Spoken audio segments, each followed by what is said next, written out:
Hello, it's your favorite sports Unc here. Don't forget to hit that subscribe button to join the fastest growing community on YouTube. Remember, Nightcap doesn't happen without you. So please subscribe or you're going to make Ocho cry.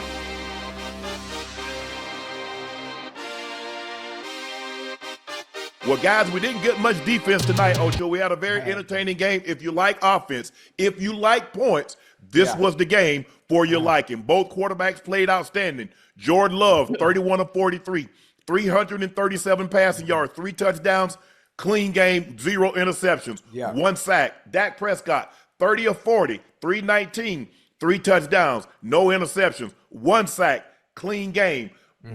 Green Bay rushed the ball 35 times for $164. The Cowboys rushed the ball 26 times for $117.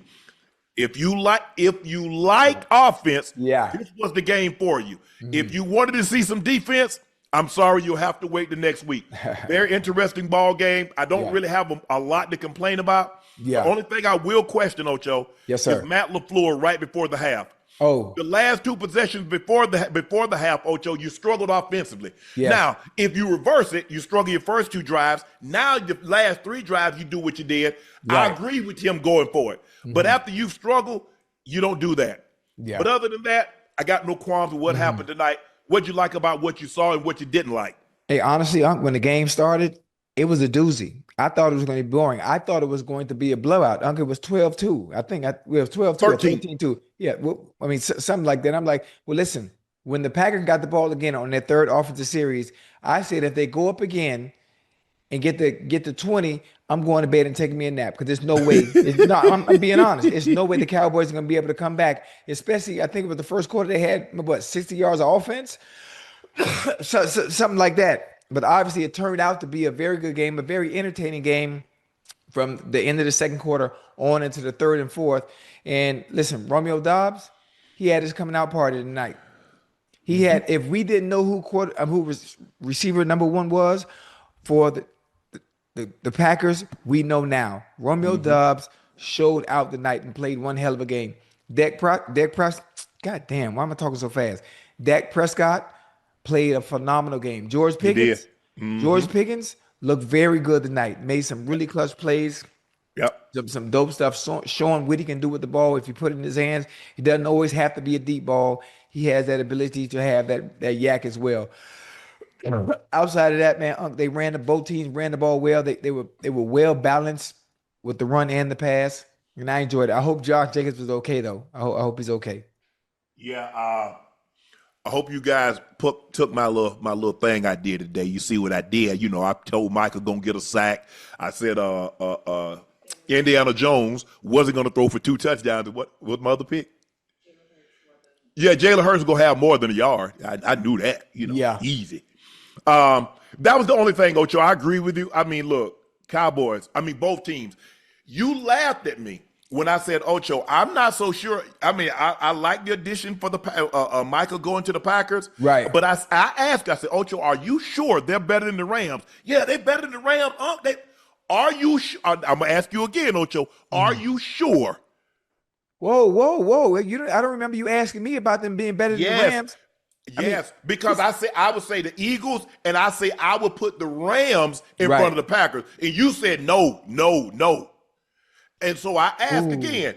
I'm going to ask you one more time. All right, I'm gonna give you this. Now, if we doing a comparison now offensively, it's a toss up. You can go either way. Now, if we're gonna go from a defensive standpoint, you got to go from a team standpoint. Well, then now I would go with the Rams because defensively they're a little better. Okay, that was a little better. If they've been together, it's going to take Micah some time to get worked in. I mean, I'm looking at both defenses. Yeah. If I'm defensive coordinator, I will watch the tape, but I'm not going to show it to the team. Because what am I going to show, Ocho? I mean, really, what am I going to show? I let the guy go 31 of 43, 337, 3 touchdowns, 0 interceptions. I let the other guy go 31 of 40, 319, 3 touchdowns, 0 interceptions. Right. What am I showing? Right. I'm looking at Hobbs. I think he's number 21 for the Packers. Ocho, he damn near backpedaled out the end zone. You do realize if you allow the guy to catch the ball in the end zone and you tackle him, it's still a touchdown. Yeah. Bro, how far are you going to back up? Yeah. You can't keep backing up. You're in the end. Ocho, Zone. he has to understand where he is on the field. Right. You take 2 steps, that's it. I'm not backing up anymore. Now you got to come through me. If anything, you shouldn't move at all. If I'm put your heels on the goal, no, I'm not giving that up. Because he had just got outflanked because they ran a switch and he had outside leverage and they got him on the outside. So I said, okay, fine. You had outside leverage. I give him that. But you can't let a tight end run bull jive slant route and you keep backing up and you a corner. Corners that if that's Kittle, if that's one of these upper echelon, and I'm not saying I like Ferguson. I've liked him since he's gotten there. But corners, you let tight ends beat you on slant routes at the goal line, you ain't gonna be in the league long, bro. You be bouncing around. That can't happen. That can't happen. But other than that, Ocho, like I said, I don't know where we go. I mean, I love Jordan. Boy, he cut that thing, razor thing. Ocho, what the hell was he thinking? You just kept that last play. At the end of the game? Yes. Hey, that clock management almost hurt him now. They almost lost that game based on the clock management. He was trying to get everybody to the line. Obviously, it worked out. All you do, Ocho, why would you attempt to pass in that situation? And what happened if they had scored that touchdown, huh? Then what? What happened if they got that pick? Then what? Okay, well, but listen, that's the chance. Hey, listen, that's the chance. Because at that point in time, they was already playing for the field goal. Yeah. I mean, listen. Look, I'm taking as much time off the clock as I possibly can because look, the Cowboys had their possession. We've got our possession. Right. We don't want to give them the ball back with any time on the clock. Okay, I get all of that. Yeah. But he has to be smarter. You see the coach is like, bro, what you doing? Yeah. I mean, I think he was trying to play. I'm trying to play hero ball. We know if we get a field goal, the game ends in a tie. I'm going to take one more shot and try to leave a second, maybe 2 on the clock, and see if we can kick a field goal to win it. If I didn't know better, I swear that guy had some ties to Green Bay, that clock guy. that was the longest. You see how that was like.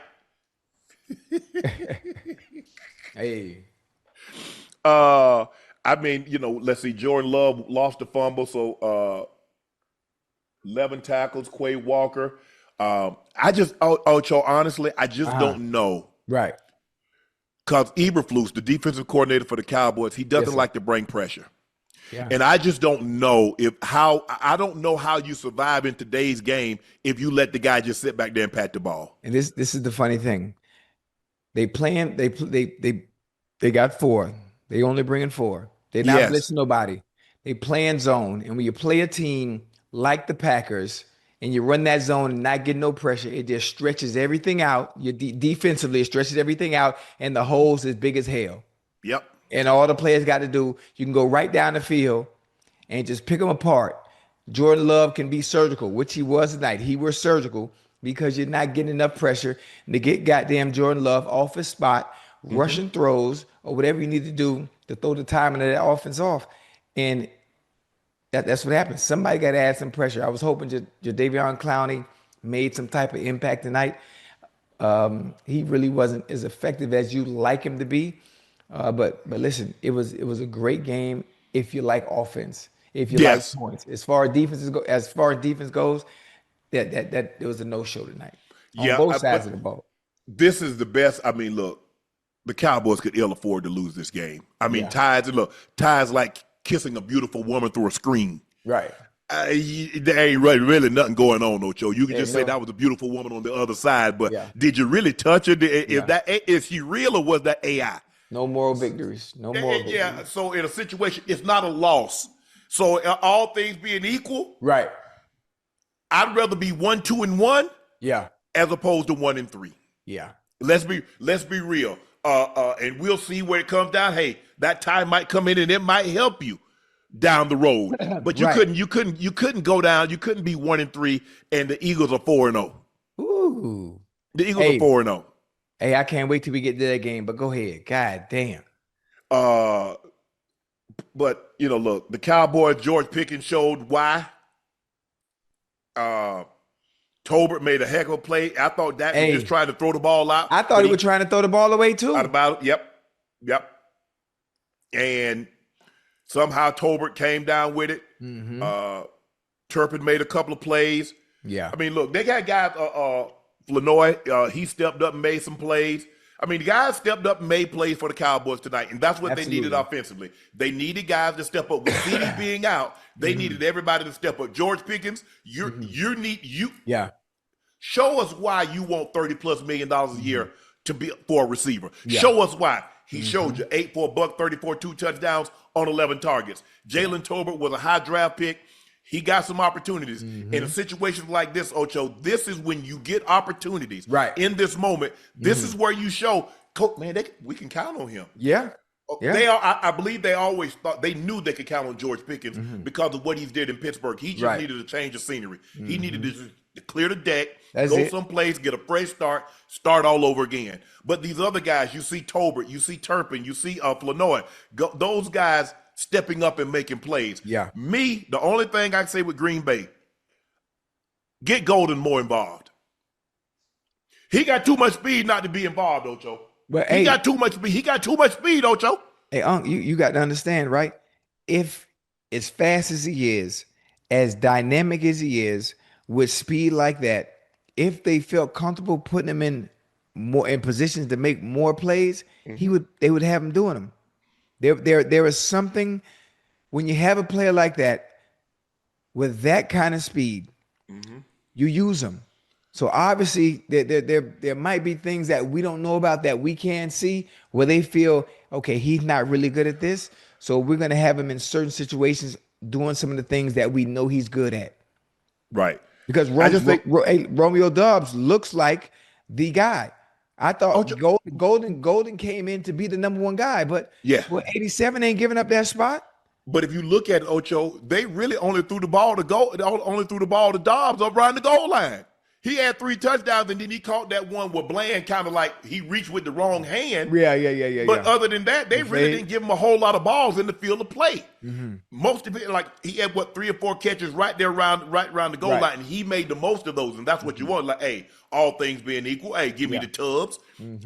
But I think if they can get Golden involved, I think he's going to make this offense even more dynamic, Ocho, because he got speed to burn. I was surprised they didn't call that PI. Because 9 times out of 10, Ocho, on Bland, on that rail, that shot up the rail, they call that. On the left side towards the end of the game? Yes. Yeah. They call that. I would hate for the refs to be the reason on changing the outcome of the game. Let the players play. That was like it was now I get you to watch. They're gonna come out and say that should have been a flag. They're gonna come. You think so? But that don't do me no good. Right. I mean, especially I would prefer you not even tell me, because now I'm gonna be mad.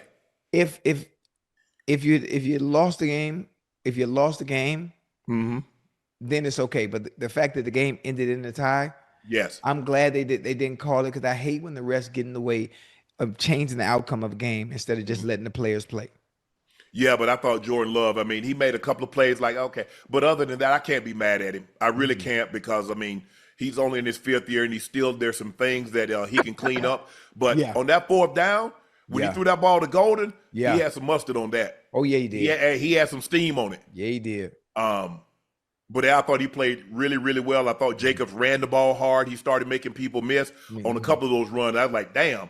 Somebody gonna need some ankle transplants, because he tearing people's ankles up left and right. Yeah, he was. Javonte Williams. Now you see him another year removed from that ACL surgery. He's starting to look like that Carolina Javonte Williams, dragging people, making people miss. Hey, he was toting that rock, boy.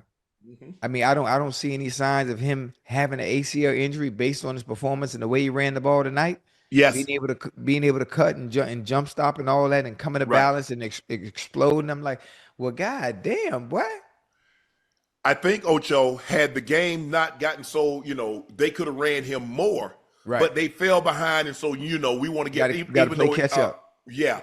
But I think, you know what? I think blocking that PAT, Ocho, gave them a life, because they were a different team after they blocked that PAT than before, because Green Bay was kind of having their way with them. Well, yeah. And then they blocked that PAT and got a jolt of life, and the next thing you know, they're right back in the ball game. Give the Cowboys a lot of credit. Like I said, I don't think, look, this is only 4 games into the season, but the likelihood of you getting to the destination that you want to end up at, and you start 1-3, isn't very good. It's not likely. 1, 2, and 1, it still gives you a chance because you still get the Eagles. You still got 2 games against the Giants. You got 2 games against the Commanders, and you have another game against the Eagles, and you have your out of division games. So we'll see how that shapes out. Offensively, I think they're good. My concern is defense, Ocho. I just don't know if giving up 40 points, Ocho, is at home. You giving up 40 points at home. Yeah. Hey, shit. They gave up 40 also. Cowboys gave up 40 that first round of the playoffs. Remember a few years ago now. Oh, yeah. Well, they gave up 40. I think they gave up 48 then. But this is the thing. This is the good side of things. Not only are you missing CeeDee Lamb and everyone else stepping up and trying to make up for the production that CeeDee Lamb would have had, but they also scored.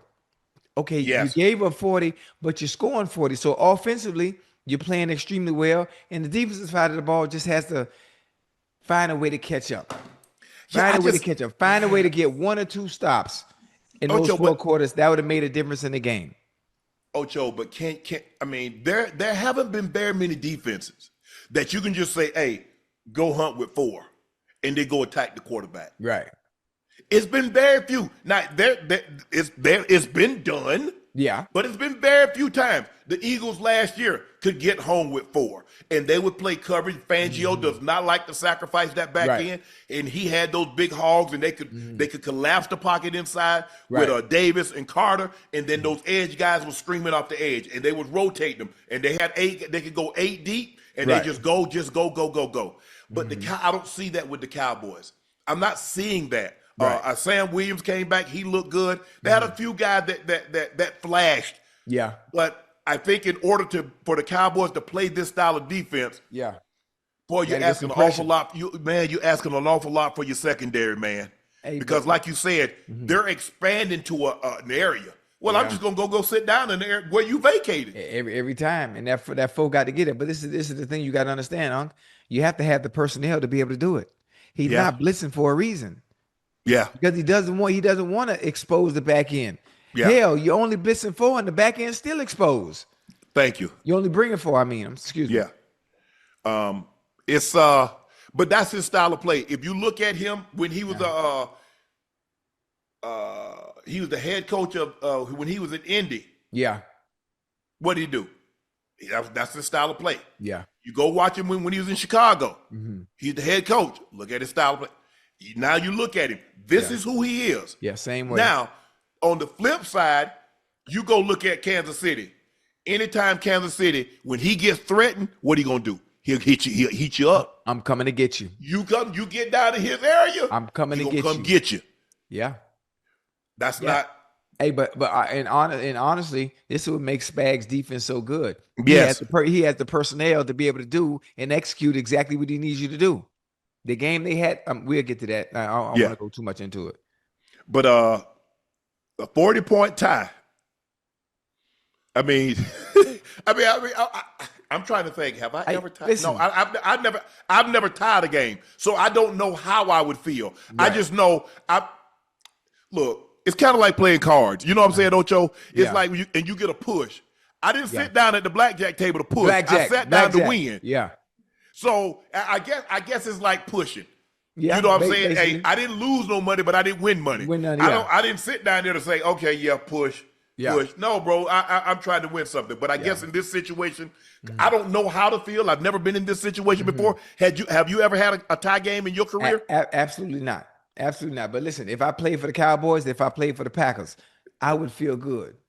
I'd be upset. You didn't lose, huh? I feel good. I didn't lose. I'd be upset. We didn't win the game, but we have some great things we have to build off of. Defensively, we need to work. Offensively, they could take the day off. Offense, y'all could take Monday and Tuesday off. Defense, we'll see y'all here in the film room Monday night. Matter of fact, even on Tuesday, on your off day Tuesday, bring your ass in here again. Yeah, they But that game did some numbers. Oh, yeah. I can imagine. This is probably going to be the highest rated Sunday night game they've had in quite some time. Maybe about 28, 29 million? Yeah. About around there. It's the Cowboys. It's a close game. Yeah. It was back and forth in the fourth quarter. It goes into overtime. So, it peaked. I'll agree with you, Ocho. I'll say 28. Yeah. Probably. I like it. But the Green Bay Packers and the Dallas Cowboys, they needed, 70 minutes, and they still couldn't determine a winner. They have a tie, 40-40. Jordan Love was 31 of 43, 337, and 3 touchdowns, no interceptions. Dak Prescott, 31 of 40, 319, 3 touchdowns, no interceptions. You look at it, 500 yards for almost 500 yards of offense for the Packers. Yeah. A little over 400 for the Cowboys, but they played to a 40-40 tie and onward and upward. Mm-hmm.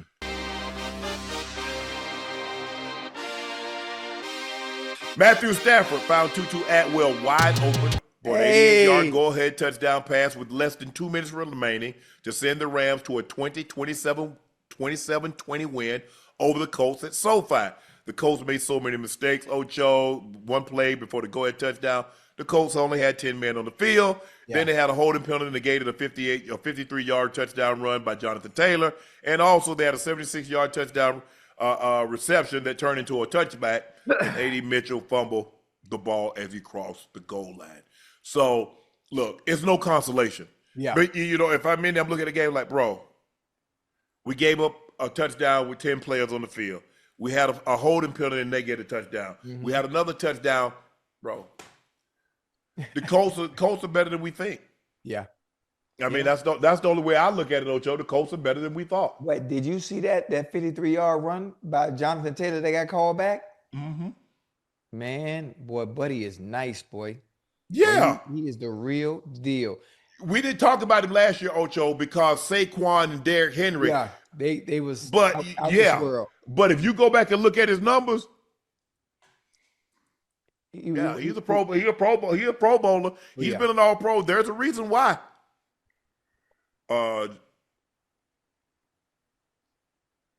Matthew Stafford was 29 of 41, 375, 3 touchdowns, 0 picks. Hey, roll off them Puka Nacua numbers real quick. Puka had 13 catches for $170, a touchdown on 15 targets. Tutu had 1 for 88 on 2 targets. Devontae Adams, 4 for 56, a touchdown on 6 targets. 13 for 170. Mm-hmm. They won the game. Mm-hmm. A.J. Brown, 1 for 7 yards. They said, look, we won the game. Puka had 13 for 170. Now, at the end of the day, what did Philly and the Rams both do? Win.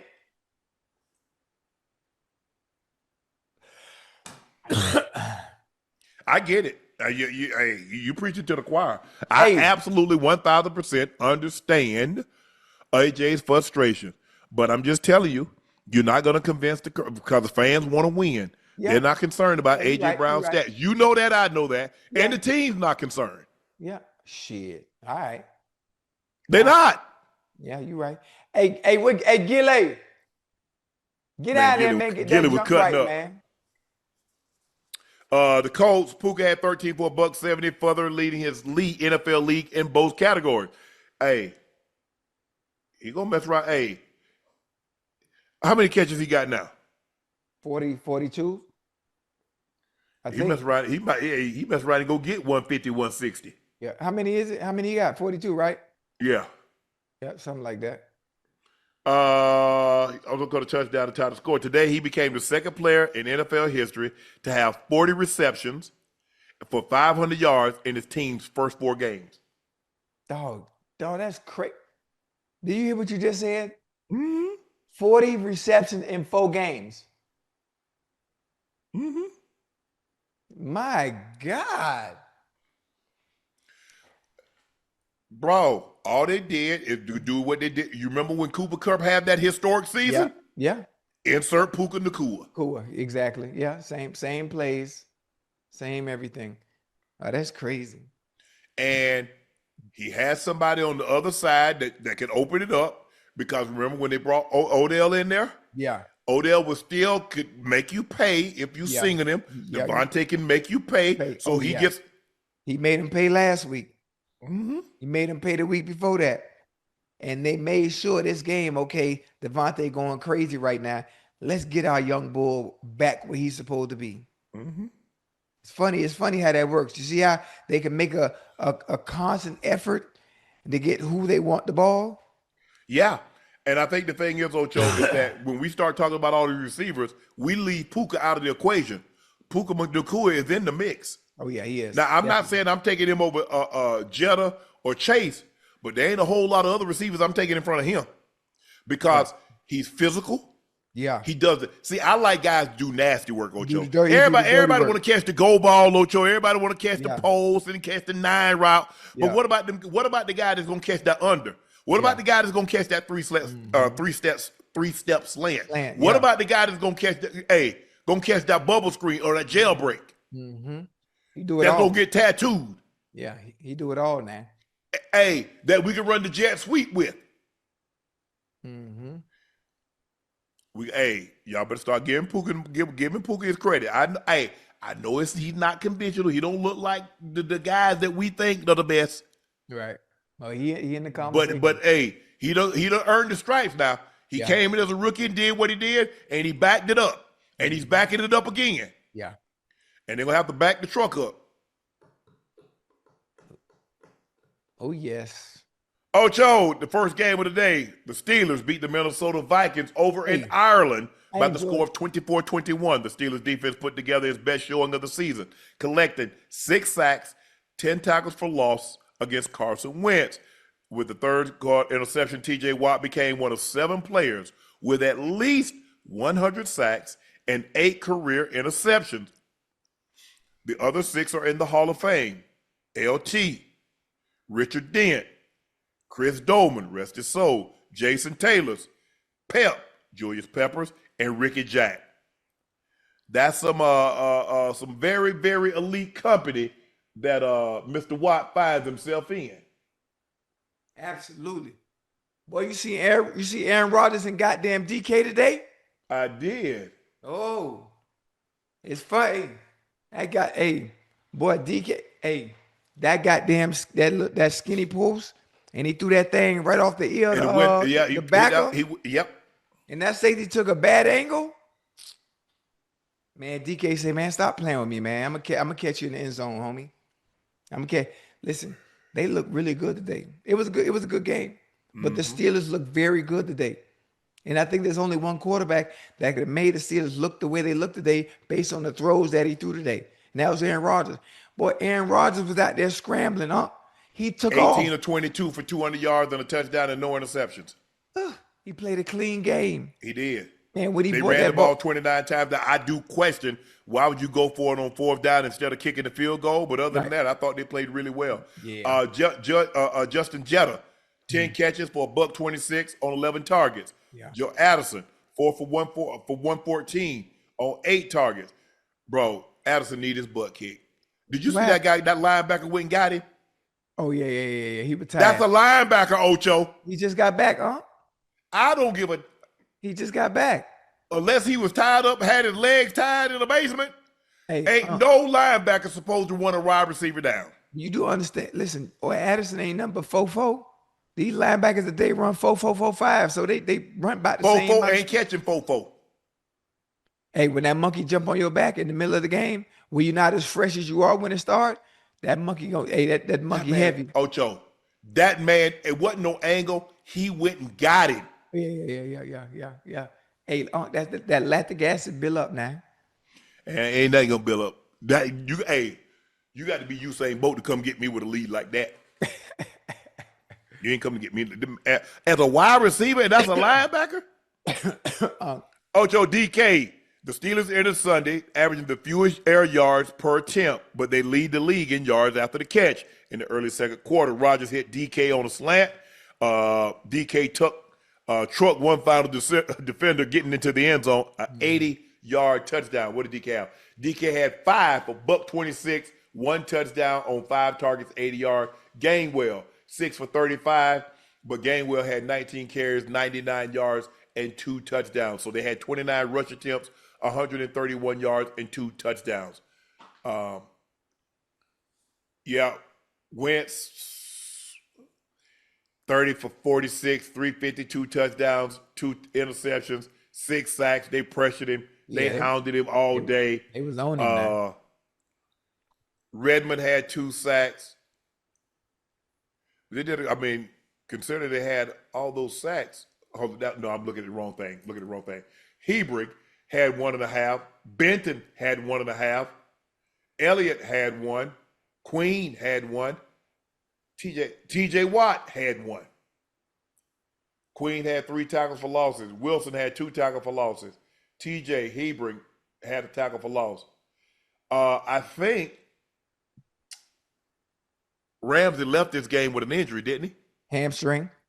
He played. He pretended like he had one and got one for real, and then really got one for real. Steelers look good. Minnesota got 15 in the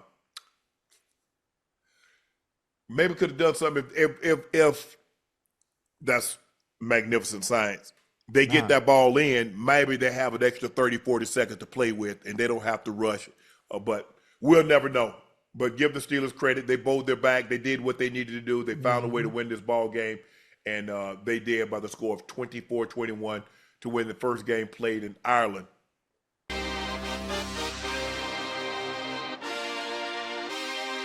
Ocho. Yo. The game you just alluded to. Lamar Jackson leaves the Ravens. Ravens. Yeah. Wait. Before you even start. Now, what I'm going to need you to do, I don't want to hear you say foot or ball. You've been talking about the Ravens is your team. And I told you was only there for 2 weeks, but you eluded and wanted to be adamant about the Ravens being your team. I need you to keep that same energy that you had for Joe Burrow when things aren't going well with Joe, especially last year. Keep that same energy for that Pompano legend with today's performance. Now I'm gonna let you go, and at any point I feel you shucking and jiving, I'm gonna interrupt. But go ahead. Keep that same energy. Your day coming tomorrow around this time. I just want you to know your day coming. Oh, hey, listen. You're gonna be real sad if you go 0 for 2. You got one team lost today. Yeah. And your other team gonna lose tomorrow. It won't be 2. All right. Lamar Jackson leaves the Ravens in a 37-20 loss to the Chiefs with hamstring issues. Baltimore is now 1-3 for the first time since 2015, and 2 games behind the Steelers in the AFC North. Ocho, how much trouble are the Ravens and Lamar Jackson in as we currently speak? Boy, them boys in hella trouble. You hear me?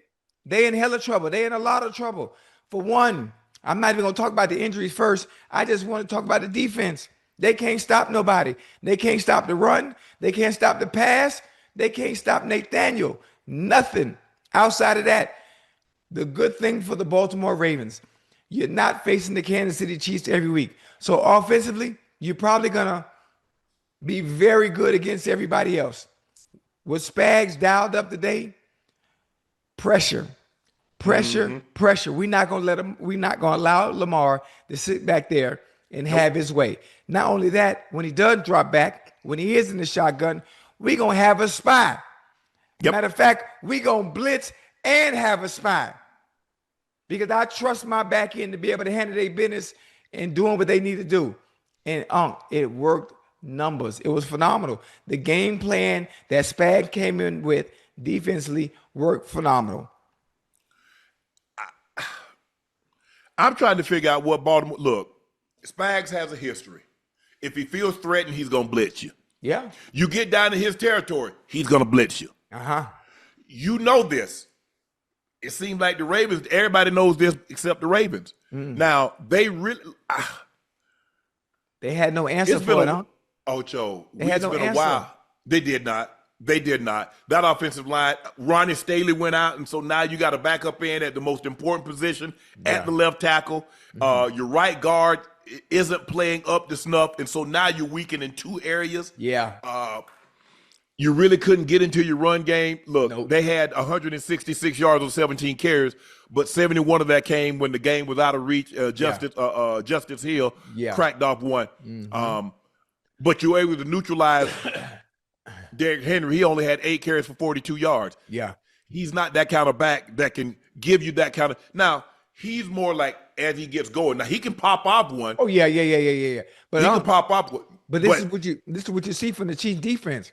Goddamn Super Bowl. We thinking Saquon gonna have a day. What Spag said. Oh, no. If anybody's gonna beat us, it ain't finna be 26. You got to beat him, throw the ball. Well, hell, if you're coming into a game like this, like today, what's the first thing you say? Well, we taking 2 people out. We knocking 2 birds with 1 stone. We gonna spy Lamar Jackson on pass downs and blitz at the same time. And anything with Derrick Henry, we got to see you. We got to have that. You won't be breaking off nothing. Hey, man, them boy were laying that wood out there today, boy. If you go back and look at how teams have beaten the Chiefs in the postseason, throw the ball. First time they lost with Patrick Mahomes as their quarterback, what did Tom Brady do? Go back and look at Tom Brady numbers. Yeah. You go back and look at Joe Burrow. They threw the ball. Yeah. You go back and look at Tampa in the Super Bowl. They threw the ball. Yeah. You've got to be able to throw the ball because you got to take something away. Yeah. What he wants to take away, he wants to make you one-dimensional. So that way he can just focus on stopping the pass. Right. He let you run it. Now he can't focus on what he needs to focus on. Your quarterback has to be up to par, and he has to beat you throwing the football. And you can't turn it over. Can't turn it over. You got to protect the ball against Spags if you want to beat it. Yeah. Lamar was 14 to 21, 47, 1 touchdown, 1 interceptions. He fumbled 1. Got hit from the back. Whoa. Wait a minute. I need the same energy you have for Joe Burrow. Joe Burrow ain't played. I'm not. No. When we lose, you have all this energy, and Joe should have did this, and Joe can't turn the ball over, and Joe can't do that. Lamar, I need you to have the same energy you have for Joe for Lamar. Okay. Lamar, that's my dog, right? Did he take himself out the game today, or was he hurt? He was hamstring. Huh? It was reported that he has a hamstring injury. Okay. Well, I need you to be very critical of your team. That's your team, right? That's one of my teams. Yes. I'm trying to make sure. I'm the energy is not adding up based on the way you were talking yesterday. Okay. Now, hold on. Did you expect the Ravens to beat Kansas City in Kansas City? Is that what we doing? No, I'm just asking. So we saying that the Ravens can't win on the road? Is that what you're telling me? Yeah, they can. Are you making excuses? No. Hello, the Chiefs are 1-3, huh? The Chiefs are 1-3. And the Ravens are 1-6 now against the Chiefs. Hold on. Let me finish. Let me finish. Go ahead, finish. Let me cook. Lamar Jackson. Yes. Is one of the greatest quarterbacks of all time, and he's still correct. active. Yes. I expect Lamar Jackson and that defense that once was feared at one point to go in there and be able to beat the goddamn Chiefs. Yes, I do. They got Lamar Jackson and they got Derrick Henry. I expect it. Think about it. So last year they had Lamar Jackson, and when he was an MVP, and the defense was better than that. Yeah. And the Baltimore and Kansas City came into their building. Yeah. In the AFC Championship game, what happened? Because what we have seen is that what happened today, Ocho. Lamar turned the ball over twice. Yeah. Okay. You're not gonna beat the Chiefs. See, you heard what you just. I need you to say that. I need you to say it. I need you to get it. Say it. Huh? We're both breaking down the game. You can say it. No. People want me to let you talk, so I was trying to let you talk. Hold on. I need you to do 8 like you do Joe.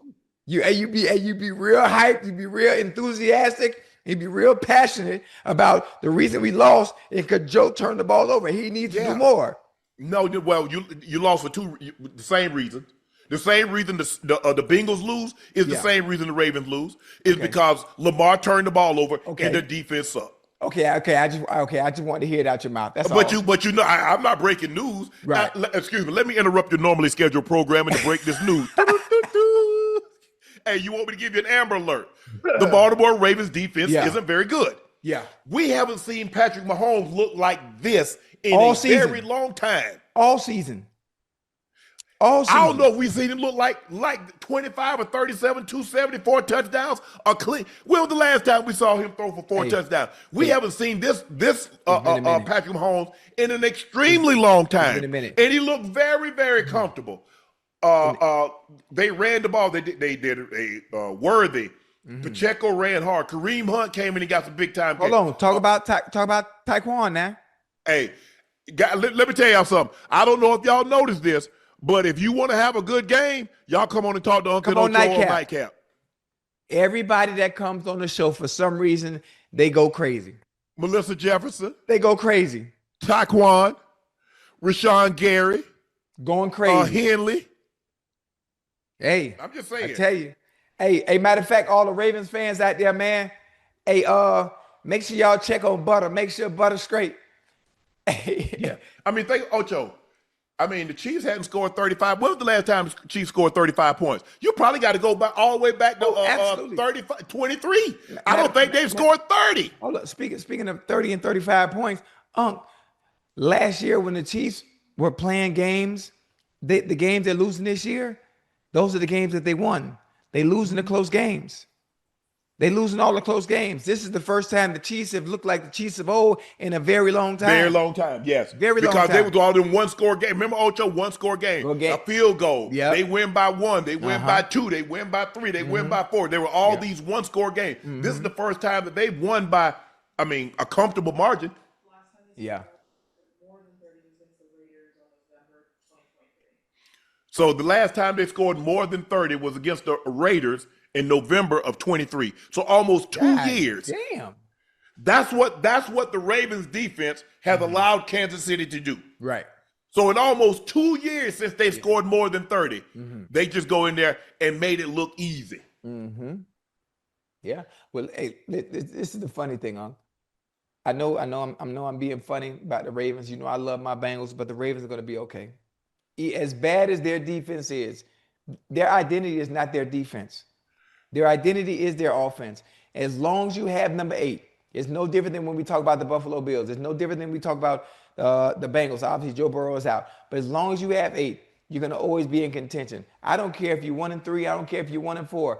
Their team is so good offensively and can score 30, can score 40, can put up 28 a game. It's just you're not playing against the Kansas City Chiefs every day. You're not playing against Spags or a defense like that every single day. Other teams you're going to play aren't going to have the personnel to say, we're going to blitz and have a goddamn spy. That's not the makeup of other teams. So that's how I know the Ravens are going to be okay. But right now they're down in the dumps. And matter of fact, they fans so fickle, huh? The fan throwing jerseys all in the trash. They making fun of Lamar about, Lamar is I'm like, come on, man. Y'all, Ocho, come on, man. this is what we do. The very thing that we criticized Josh Allen for. Yeah. Playing great, but he had turnovers and he couldn't overcome them. His defense and we blamed everybody. At what point in time did we say, Lamar, you got to stop turning the ball over? We did this for Josh Allen for years because Josh Allen would play great. He would throw an interception in the end zone. Yeah. He would fumble the ball trying to do too much. Go back and look at Lamar in the games that he's lost. Yeah. Especially big games. Look at his turnovers. Yeah. Look at Kansas City in the championship. Look at Buffalo. Today, 1 pick, 1 fumble. When your defense is as inept as it is, the last thing you want to do is put them back on the field. Yeah. I want them to play as little as possible. Yeah. That's the thing what the Cowboys are up against. As good as the Cowboys offense is, unfortunately, you got to put your defense back on the field. And I want them to play as little as possible. So guess what happens? I turn the ball over. Joe Burrow knows about this. I turn the ball over. I got to put the unit that I least want to be on the field back on the field. Yeah. Now, I don't know what's going to happen. I don't advocate anything, but I just think the thing is that I don't know what Zach Orr is calling. I don't know what's going on. Whoa. This is what we will not do. What? We will not blame the defensive coordinator for the woes and the struggles of the defense. because them boys they got back there, Wiggins, Marlon Humphrey, Kyle Hamilton, who they just paid $237 trillion. No, y'all got to get it done. A Wozy, whatever the coach calls. A Woozy. A Woozy, whatever the coach called. A Woozy. You got that Woozy. Hold on, that was the Woozy for the Cowboys. He played with Cincinnati. Wasn't he in Cincinnati? That's all they call him first down. Because you throw the ball on him, it's a first down. That's what they call it. Hey. He's on the Ravens now, but he was with Cincinnati. Wasn't he with the Cowboys also? Yeah, on first down. I know first down. That's his nickname? You call him first down? Throw it on him. First down.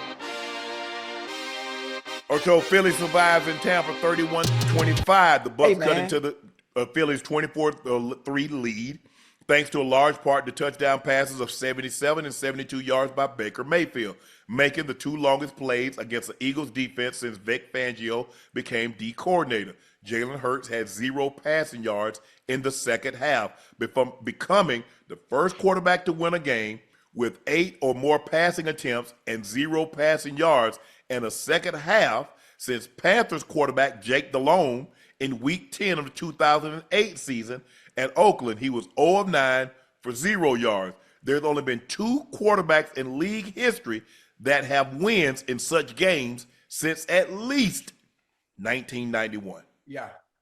Hey, we can't do this, huh? We can't do that. We can't do that. You can't listen. You do me a favor. What? Ask Ash, how much does Devontae Smith make and how much does AJ Brown make? Well, we know how much Devontae Smith make. What is it? AJ makes 32 million. 32 million. 32 or 33 million. And I think Devontae makes like 26, 27. Okay, you got a $33 million receiver. You got a $27 million receiver. And they combined for 4 catches for 36 yards a day. But you got to win. You got to win. You got to win. Yep. Now, as it's not even the quarterback fault. It ain't even we not even blaming Jalen Hurts' fault. As an offensive coordinator, as an offense, as a head coach, how can you even be okay? Even be okay just because you're winning the game and not having some of your best players involved. Do you understand what that does to players mentally? I don't think fans understand. I don't think they fans don't care. understand. They win it. The first thing fans say, well, we won the game. Yes, we won the game, but these players would love to contribute and help to win those said games. Yeah. Did you pull up AJ Brown's tweet? The cryptic tweet? Oh man, listen, it's clear. It wasn't no cryptic tweet. This is what he tweeted after the game. If you're not welcomed, not listened to, quietly withdraw, don't make a scene, shrug your shoulders, and be on your way. The man has said it over and over. He keeps saying the same thing over and over. He had to go through it last year. He had to read his book on the sideline to keep himself calm so he doesn't get frustrated. He wears that seal on his chest, so he has to conduct himself a certain way. The man wants to contribute and be productive and help the offense. Yes, we're winning the games, but I would like to help us win. You're paying me $33 goddamn million for a reason. Not only am I the number 1 receiver, I'm the captain of the team. Allow me to feel a part of the offense.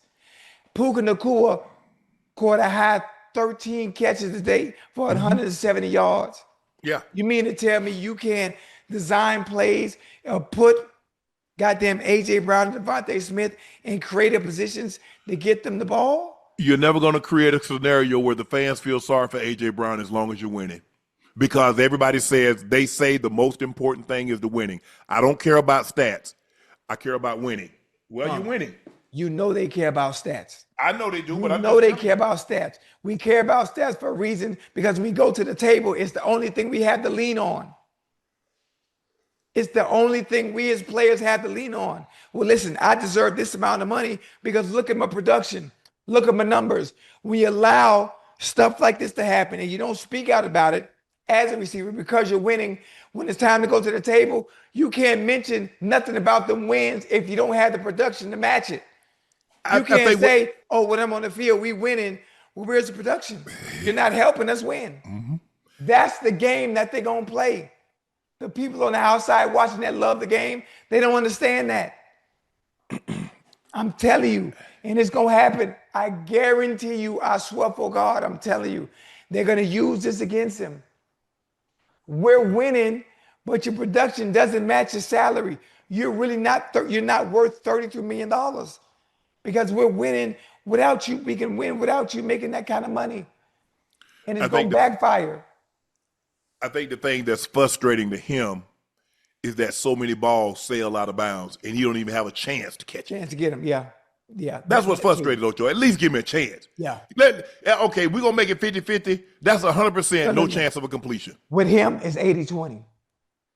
So you put the ball in play with A.J. Brown, it's 80-20. He's coming down with that. He's coming down with that. Just put it in the vicinity. Just put it in the area. I got you. He showed that last week. They had no choice but to throw. He put it in the area. What he did. Came down with it. They dodged a bullet today. They got a block punt, and Baker made he made a horrible decision on the interception. Mm-hmm. They dodged the bullet. Give them credit. They find ways to win. Good football teams find ways to win. Bad football teams find ways to lose. Yes, This sir. is a good football team, and they're finding ways to win. I get it. I get AJ's frustration. We've all been there. Well, most of us has been there. Everybody. Jerry ain't never been there. Jerry don't know what it's like. Larry Fitzgerald, some of these guys don't know what it's like to go and have two catches and things like that. So he had 7 yards.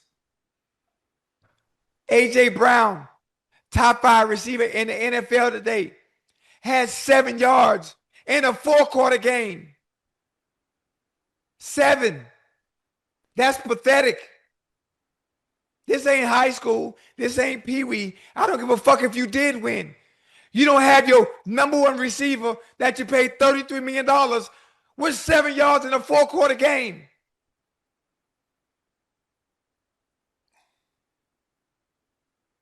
It's tough. A.J. Brown, hold your head, boy. Hold tight. Hold tight. You got that C on your chest for a reason. Nah, just click your account and just make sure that money deposited. Nah, it ain't about the money. It ain't about the money. I want to help my team win. I want to be a part of the offense. Well, keep blocking.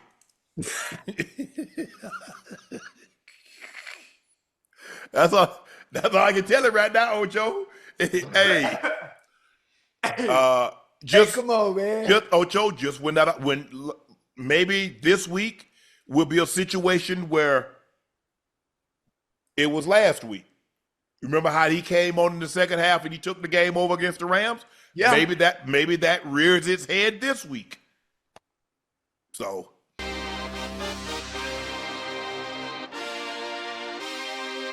the Giants earned their first win of the season, beating the Chargers 21-18. Rookie quarterback Jackson Dart, in his first career start, completed 13 of 20 passes, 111 yards, a touchdown, no interception. But the Giants lost Malik Neighbors in the second quarter to what is believed to be an ACL injury.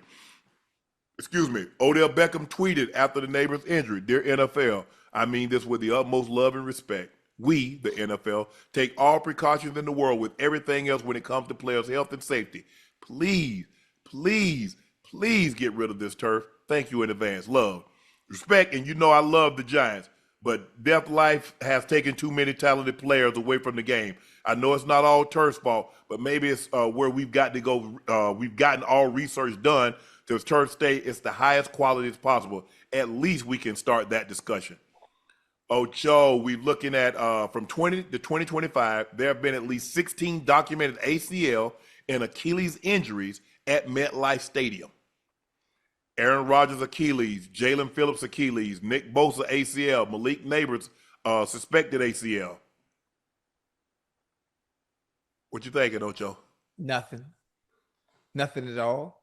I played on that same turf. I played in that same turf at there in goddamn Cincinnati. I played in the same turf for 11 goddamn years. It ain't got nothing to do with no goddamn turf.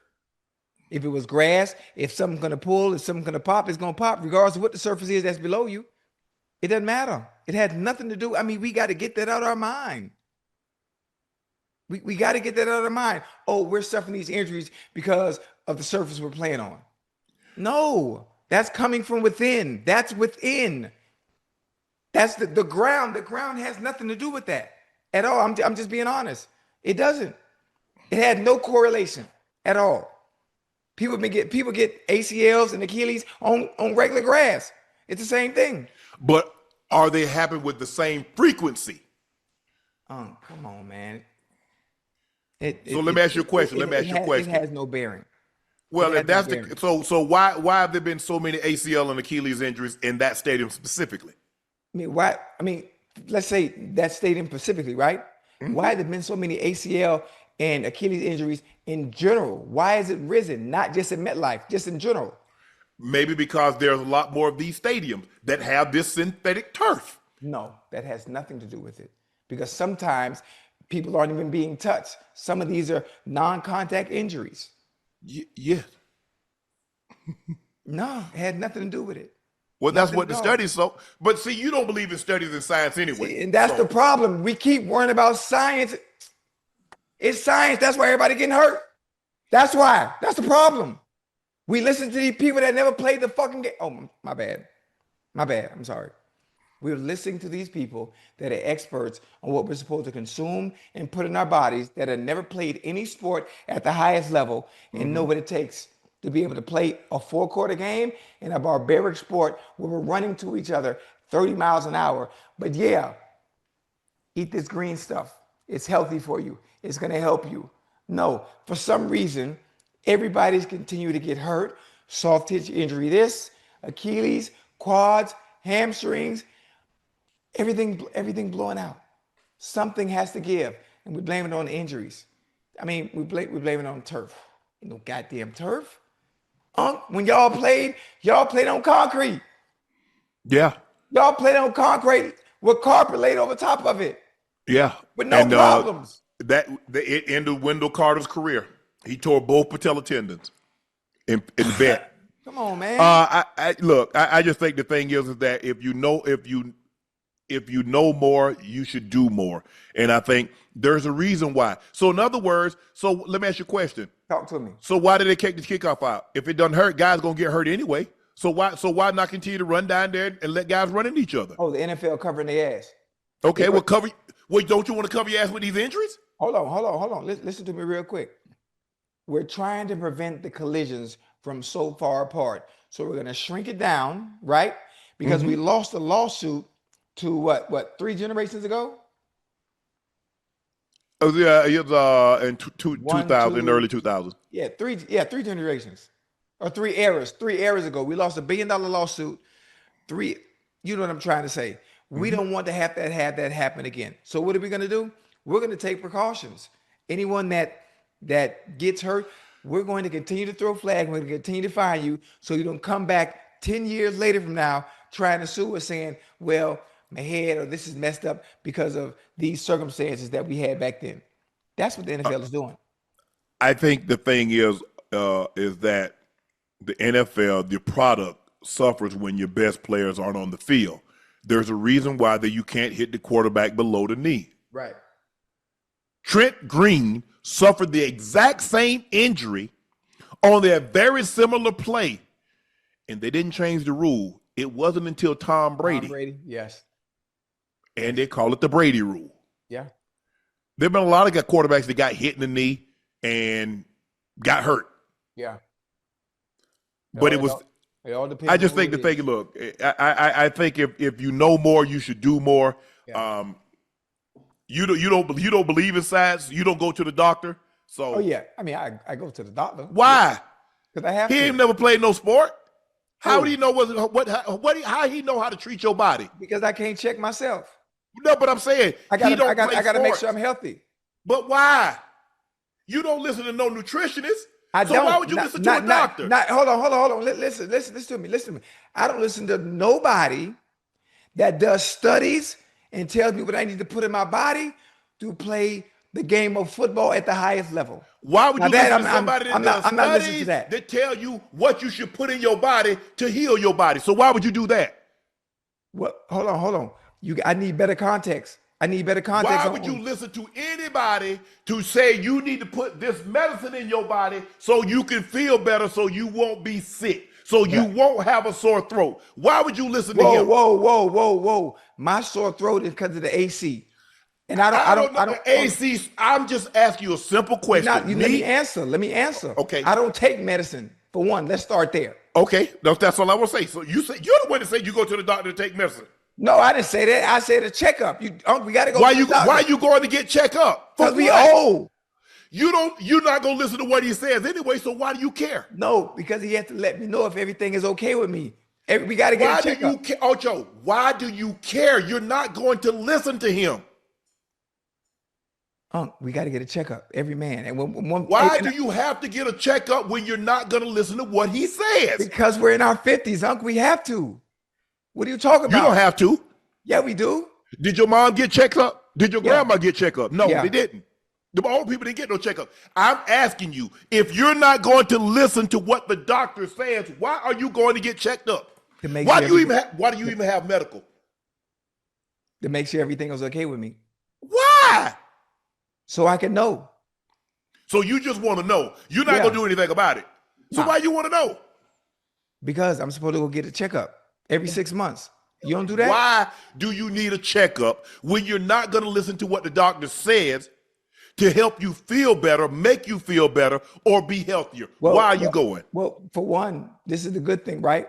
So every time I go do my checkup, there's nothing wrong with me. So really, there's nothing for the doctor has told me I need to do because I always feel good. Okay. So I'm good. See? But you're going for some reason. Because I have to do my checkup every 6 months. You don't have to. There is no law that says you have to go get a checkup. Where is the law? What do you mean? They said it in school. Once you hit 40, you got to get your checkup every 6 months. They said a lot of things in school. They said study and do your homework. You ain't listen to that. No, because I wanted to play football. I ain't kidding. I wasn't no scholar. Yeah. But then you found out, you know what? I got to study and do my homework to play football. I did. Yeah. Let's get bigger. Jackson Dart is the first quarterback since Patrick Mahomes to lead their team to an 80-plus yard drive on the first drive of their first career start. Ocho, the moment didn't look too big for him. No, absolutely not. Look, it's the first game. Look. You and I are not going to start. Hey, we're not going to get a parade going. Right. But what we will do is that we saw flashes and we saw glimpses of him in preseason. He looked good, yeah. That like Ocho, he looked good. And I was like, Ocho, over under 8 weeks of Russ. Right. I said I'm gonna take the under, and I'm not so sure it's gonna be much longer than 4 or 5 weeks. Right. Also, you and I was talking. I said, Ocho, if it's me, I'm gonna start him at home against the Chargers. Right. I'm not gonna start him on the road in the Saints in that building, that noise. I'm gonna start him in my building. Because I know at least for the first game, the crowd is going to be on his side and they won't boo him. Yeah. But he looked good. Now it hurts that he's not going to have his most talented player on the offensive side of football joining him. But he looked good. Very good. Very good. What did you like about what you saw from him? Listen, not only did they run the offense, right? Even with Malik Nabers going out, he still looked good. Obviously, plays a call offensively. Seeing him use his legs on some of those third downs and get those first downs and being able to play off script outside of the scheme and the plays of the call is what I was most excited about. I think about the difference between him and Russell Wilson. Obviously, Russell being in there, being able to stand in the pocket, and he doesn't have that ability to be a dual threat as he once was when he was in Seattle. So having that addition of Jackson Dart being able to come in, drop back, being in the shotgun, being able to go through his reads and not see anything there and be able to pull that thing down and take off. And not only he take on, hey boy, he can run, huh? Yeah, he can run. He got legs. Absolutely. I didn't know he was fast like that. I'm not saying Lamar Jackson nothing like that, but young Bull got wheels on him. Yeah, he can run. Yeah, he looked real nice. I like Scatterboo running the football. Hey, Scatterboo remind me of Peyton Hillis. He does. He absolutely does. Or Allstott. Mike All-Star, remember All-Star from Yeah, Tampa? All-Star nice, but Peyton Hillis and Scatterbo got a little bit more wiggle to him, though. Yeah. They got a little more wiggle to him. Yeah. Let's see here. Giants. Oh man, I thought big guy. I thought Dex. I thought Sexy Dexy was going to. He almost got in there. Come on, Dexy. You know he gonna go low, man. Get that. Hit him with that Heisman pose and get that arm down and get him off. We got to get Dex to work on that stiff arm. Got to work, boy. If he got in the end zone, you know that's a big man dream, Unc. An interception on a pick. A pick. Hey. Boy, I think the stadium would have erupted if he would have got past that and hurled over that tackle. But that would have been nice, boy. They did a great job of getting after Herbert. Yes. Thibodeau, yeah. Burns, Abdul Carter, Sexy Dexy. Those guys did a great job of putting pressure on him. Mm-hmm. He never really felt comfortable. Mm-mm. Give them credit.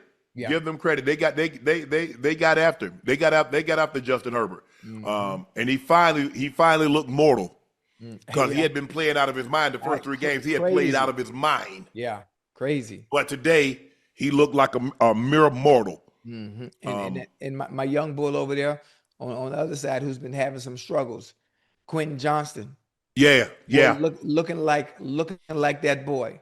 Looking like how he's supposed to be. Now that confidence is set in, he's stringing games like this back to back to back. And for him, it's only up from there. I just want to give him his praise because we've been down on him because because his recent. He had some drops. He struggled early. Yeah. But hey, Quentin Johnston, boy, I know you're gonna see this boy. Boy, you that boy. Keep going, boy. Keep going. Keenan Allen looked good. Yeah. Keenan Allen. We already know what he can do. We know what he can do. So we just picking up where he left off. Hampton had 12 for $128. Hey, boy, he was toting that thing, what? Mm-hmm. And can. Yeah, he was nice. Yeah, but Scat Pack go, he get a couple of 100-yard game. He and Jackson Dart go own the city. Oh yeah, absolutely. Listen, if Dodge was smart, they'd be doing a commercial, a Scat Pack commercial with Scatterbo. It only makes sense. I need 3% if that happened too, Scatterbo. Hey, Dodge, holla at Scatterbo. Scat Pack commercial. The Chargers have an O-line problem. Ocho left tackle Joe Alt left the game early with an ankle injury, putting an already injured offensive line because he was filling in for what's the guy? He just got the big contract. Rashawn Slater. Yeah. He was filling in because he moved from right tackle to left tackle to replace Slater. Yep. Slater's out. Herbert was under siege. He was pressured on almost 48% of his dropbacks. Well, it's tough. Now listen, he looked normal because he ain't got your offensive line now. It's hard. You're running for your life when your old line ain't there. Lamar today. Mm-hmm. Justin Herbert. I mean, man.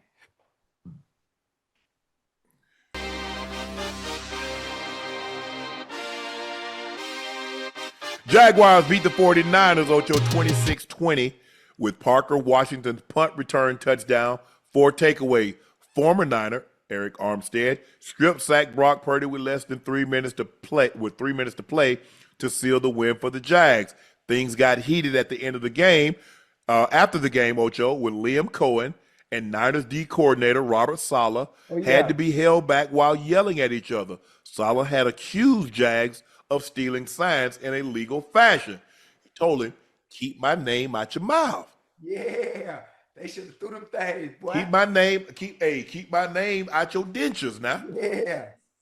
Now, don't make me run up on you. Hey, Mr. Liam walked up on him like, "Listen, man, hey, what you doing? Giving all this unsolicited advice. Hey, man, keep my name out your mouth." Hey, he should have shoved him with the finger in his head. He should have gave him one. I bet there you go, man. I'm saying, when it comes to coaches, there's certain things that you're supposed to keep in house. Certain things you're not supposed to share. You know, how you just volunteering information that nobody knows about except coaches. You don't do that. So he had to go check him like Nike. Yeah. They should have threw down right there at the 50. Trevor Lawrence, 21 of 31, 171, one touchdown, no interceptions. ATN, 19 carries, a buck 24 and a tub, 32 rushes, 151. Brian Thomas Jr. had 5 for 49. Strange, 6 for 45. Travis Hunter had 3 for 42.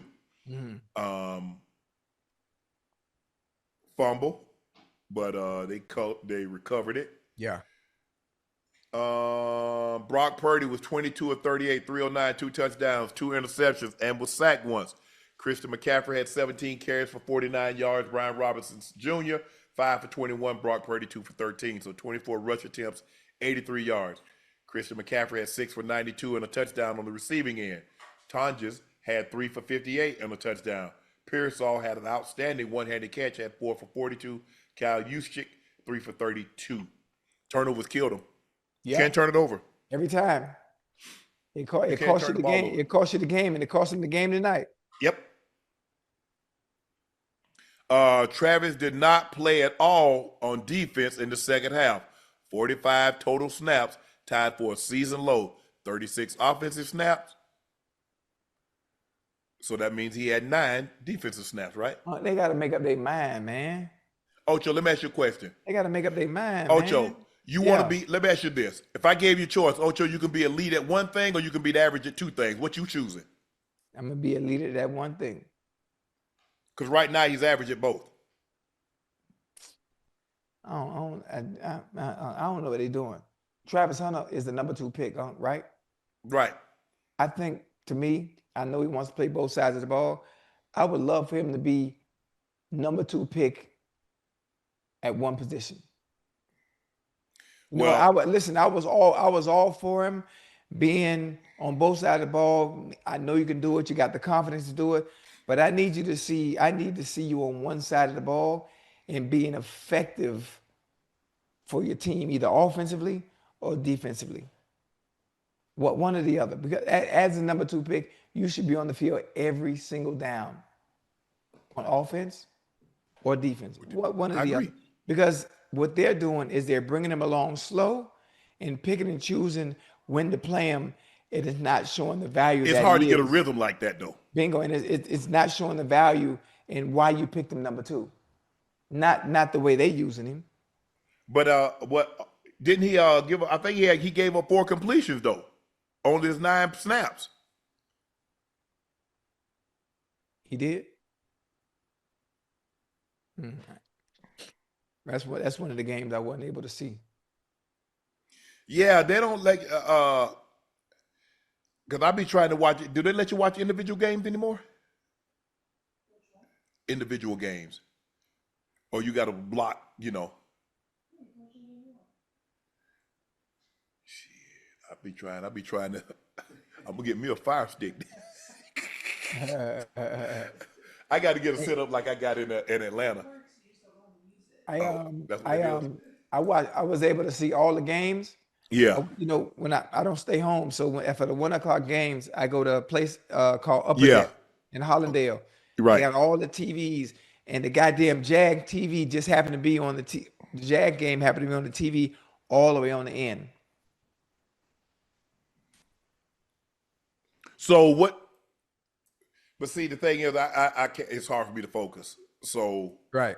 Like I need to get a setup. I need to get a setup like I got in Atlanta. Right. So I got all the individual TVs, Ocho. Right. So I could just put I put like 6 games on, knowing that and hopefully the games that I have on, they're exciting because those, you always have your games. You're going to talk about the Cowboys. Yeah. You're going to talk about the Eagles. There are certain teams that you're going to talk about. Now you try to have a couple of games that, it's interesting and they do something and we're able to talk about them. Yeah. The Jags got Travis Hunter. Jags ain't Travis Hunter. We're probably not talking about them. Let's be real. Because we keep hoping that we see a glimpse of what we saw at CU and what we saw at Jackson State. Right. A pick and a touchdown.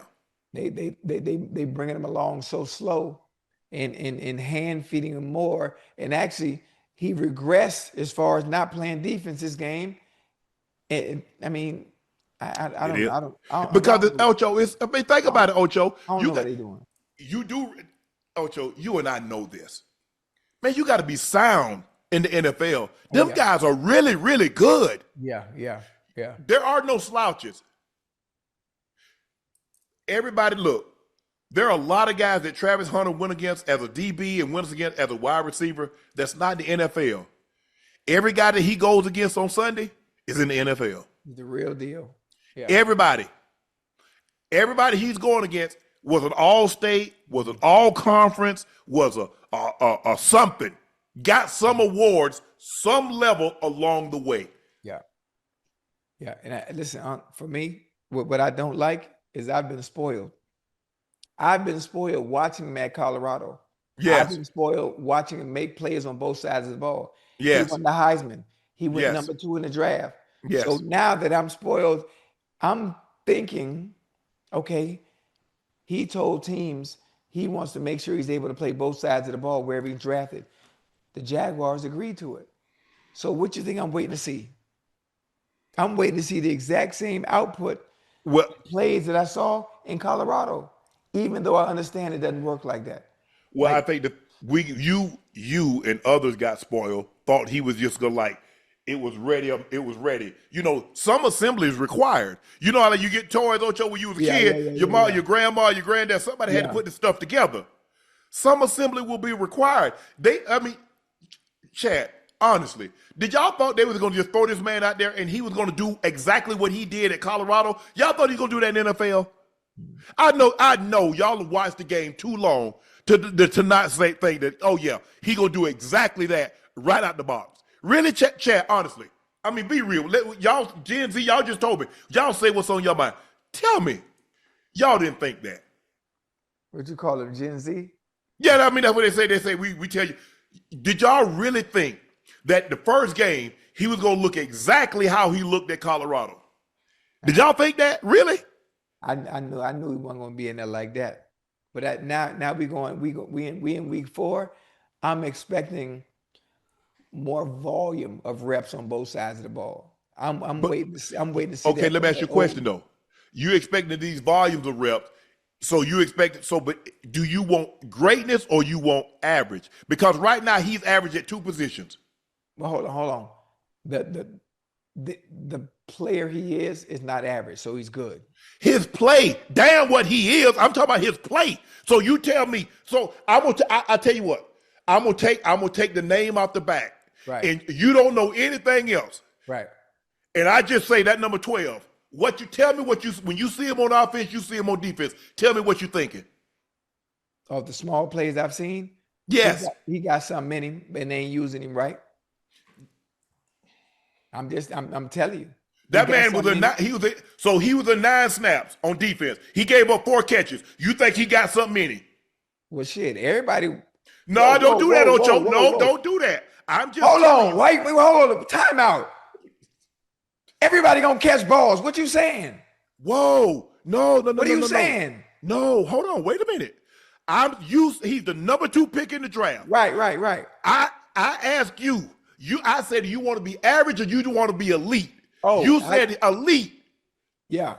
Remember, I'm on your side though. Remember, I said I know, but what I'm saying is, Ocho, is that people expected that he was going to get dropped into the NFL and he was just going to pick right up where he left off. No. You and I both, they get mad at us because we say that's not going to happen. Well, how do you know? Because I played in the NFL. Now, how do you know it's going to happen? I played in the NFL. Right. You didn't.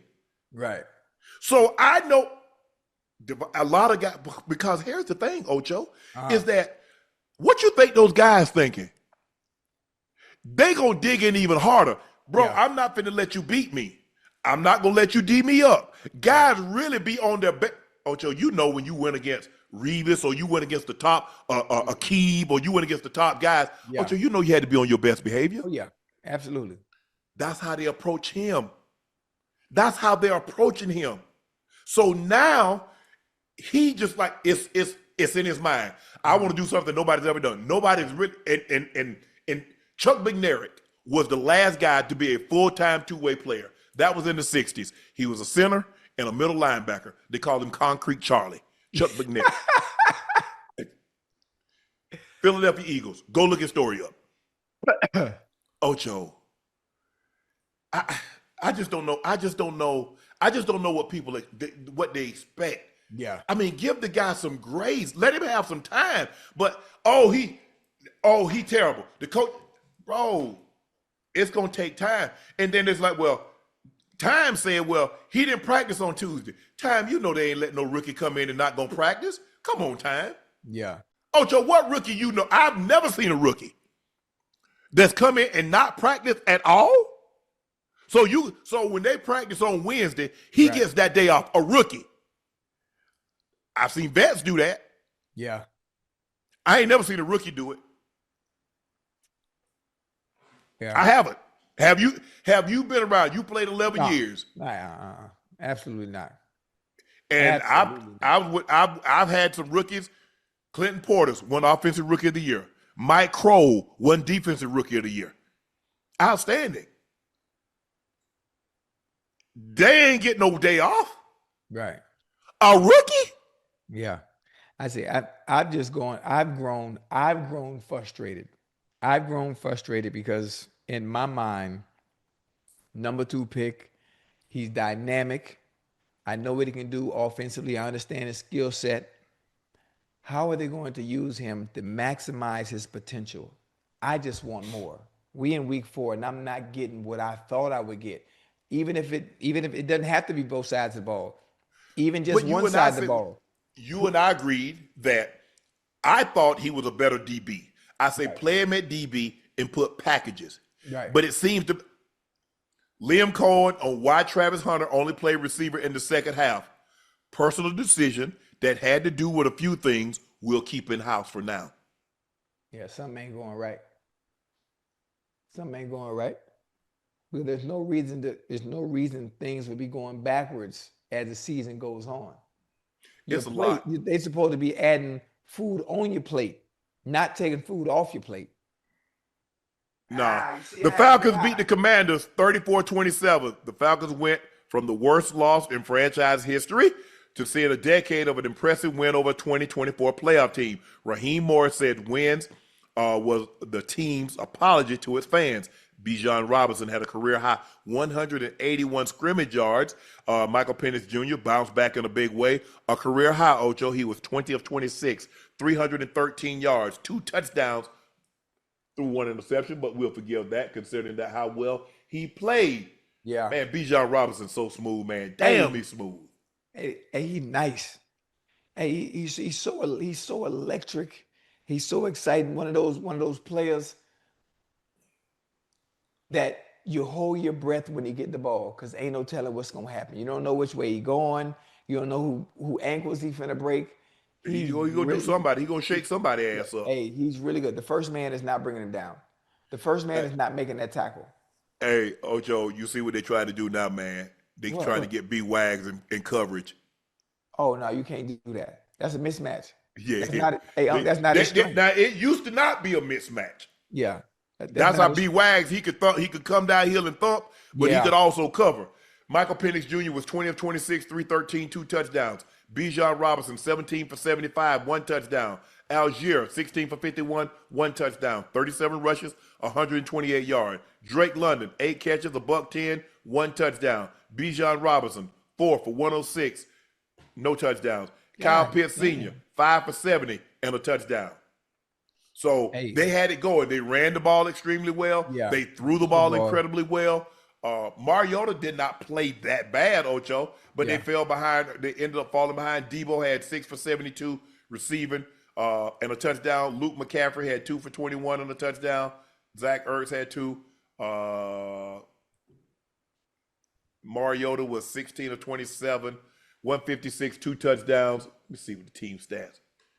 Damn, because it don't look like they had a whole lot of plays. Okay, they had 51. Washington had 51. The Falcons had 64. You run about 60 to 65 plays total in an NFL game. but they had 435 total yards.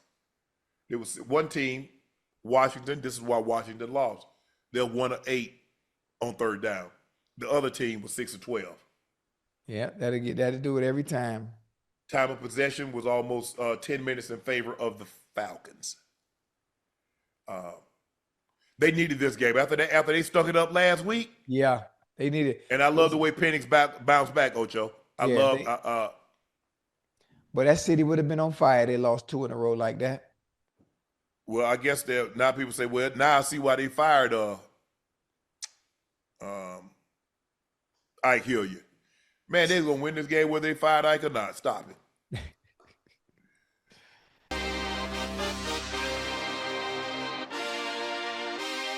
Ocho, I thought you said Cleveland gonna make this game close. What it ended? What, 27-10? 34-10. Goff threw 2 touchdown passes to Amon-Ra St. Brown. The Lions beat the Browns 34-10 for its third straight win. The Lions ended Joe Flacco twice in the first half, scored 20 straight points for a 13-point lead at half. St. Brown has 3 touchdown catches in his last 3 games. He has 6 receiving touchdowns this season, the second most in the first 4 games of a season in franchise history, trailing only Megatron Calvin Johnson, who had 8 in 2011. St. Brown is also the NFL's first player with 6 receiving touchdowns in his team's first 4 games in a season since Atlanta's Calvin Ridley had that same number in 2018. Man, that joke will be getting open. Hey, every time. He is a elite, precise route runner. You can't press him. You can't play off. Everything about it. And they be stacking him. They put him in that bunch formation, Ocho. What you going to do? It's a wrap. And he'll block. And so he confuse you because a lot of times he make it seem like he blocking and he done leaked out to the flat and done get his ass open. He's nice. He's nice. He is. In the slot, he can listen to be small. He can actually go on the outside, even though they don't ask him to do it. Mm-hmm. He can go on the outside and just get it off the muscle. One-on-one. You get up there and press if you want to. You could be standing at the back of that goddamn jersey. Jared Goff was 16 of 27, 168, 2 touchdowns, and 1 pick. That was a great pick by Denzel Ward. Yeah, because he overlapped. He just kept sinking. They ran the far, tried to run the deep cross. He didn't have no threat in the flat, so he kept sinking. Kept going. A lot of times, guys don't do what they're supposed to. But Jahmyr Gibbs had 15 carries for 91 yards and a touchdown. Hey, that boy be running, man. Joe Flacco was 16 of 34, 184, 2 interceptions. Isaiah Bond, nobody really did anything. Isaiah Bond had 3 for 58. Judy was 3 for 48. Junkins 4 for 33. Junkins did run the ball really well today. He had 21 carries for 82 yards and a touchdown. But Detroit looked good. Detroit's flying around. They got after Flacco. Aiden Hutchinson, 2 sacks. Are you sure he not gonna get the money? I think he is. 47? He's gonna get Micah money. Okay. He gonna get it, Ocho. All right. He gonna get it. How many sacks does Hutch got now, Ash? This season? 3. 3. That's it. So that one against Lamar and 2 today. Yeah, I think I might be right.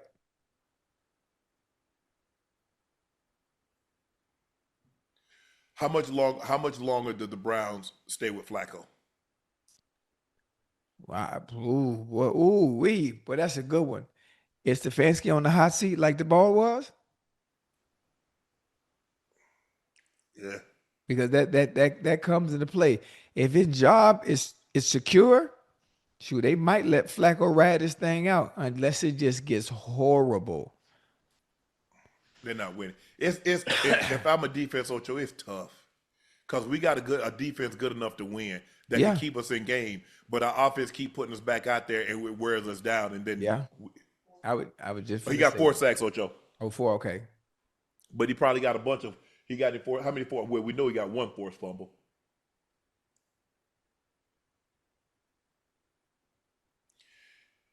That's what's backbreaking.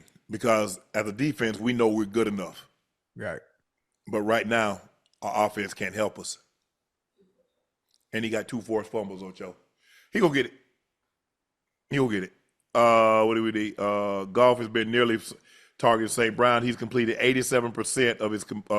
He's completed 87% of his passes when he targets St. Brown, 9.9 yards a attempt.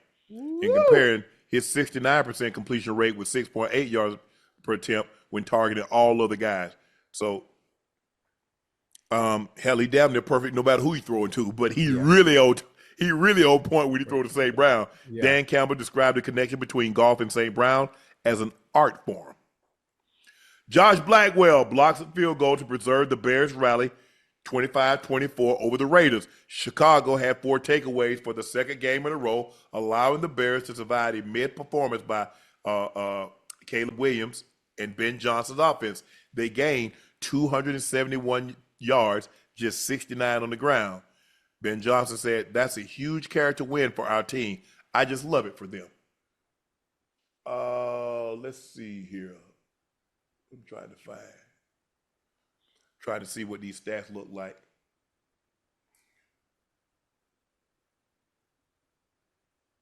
Nights like this, I wish that raindrops would fall. I don't want to see. I want to see. Oh, here. Damn. Nights like this, boy, Bengals putting BTA. Bengals ain't gonna put nothing, Ocho. Stop saying that. I'm telling you. What you telling me, Ocho? Tell me what you telling me. The Bengals are going to beat the Broncos tomorrow. Tell Pat Surtain, don't even show up because Uno gonna have 150. Nah, not against the Broncos. I mean, he might on Ross, but he ain't gonna get that on PS2. No, PS2 is following Chase. Chase gonna have 150. I'm telling you. Now, you know, when he followed Chase last year, they targeted 5. Don't do that. You'll see. I have spoken. You try to speak it, ain't no power in your tongue. The Bears spoiled a breakout performance by Aston Genty, who rushed for 138 yards on 21 carries and became the first rookie, Ocho, with 3 touchdowns in a game since Bo Jackson in 1987 against Seattle.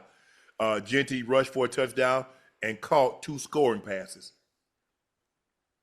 Genty was balling today. He was balling, and I like, you know what I like that he did? What? He went back to his stance too. Well, he wanted to stay in the stance. It was them that changed it. Yeah, but he was in it today. On that touchdown, he's standing straight up. Yeah, Ocho, Gino, you got to be better, bro. What happened? I missed that part. 3 interceptions. That's what happened. Oh. That's what happened. You got to be better, Ocho. This team is not good enough to overcome those kind of mistakes. Or play from behind. No.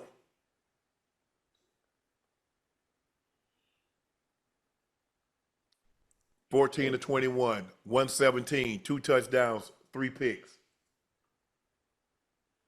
They had 4 turnovers, 3 picks and a Genty fumble.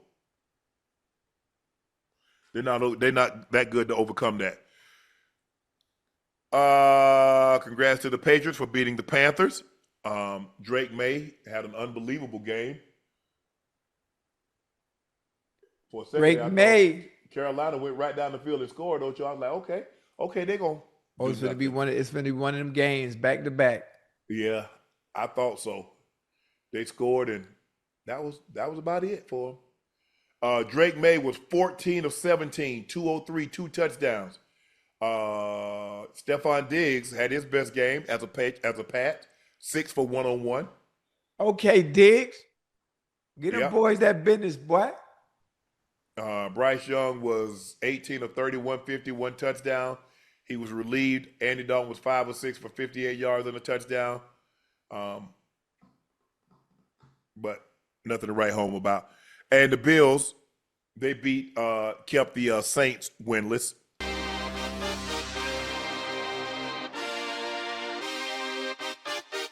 The Texans roll past the Titans 26-0, earned their first win of the season. It's the first shutout the Texans had since 2010, and their third ever. Stroud, 20 of 28, 233, 2 touchdowns. The Texans improved to 1-3. Meanwhile, the Titans remain winless. Cam Ward had a hell of a post-game presser, Ocho. Take a listen to what Cam had to say. I mean, if we keeping the buck right now, we ass. So we 0-4. We have, at this point, we got nothing to lose. We dropped a quarter of our games, and we've yet to do anything. So we have to lock in, especially myself on the offensive line, from the defensive line, from the special teams to all three faces. We have to play together. We have not played together this year yet. And that's just something that, you know, we want to preach about it every day. Every day we got to do better, and we're doing that, but it has to show up on Sundays. It hasn't showed up yet, but it got to show up next week. I like my quarterback like that. Nah, Ocho, that's the conversation you have when we played and you and I, we were around somebody with our friends. That's what we say. You can't say that publicly. No.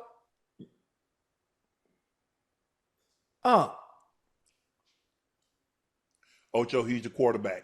He has a C on his chest. I knew you know he can't say that. Yeah, you're right. Okay, he can't say it.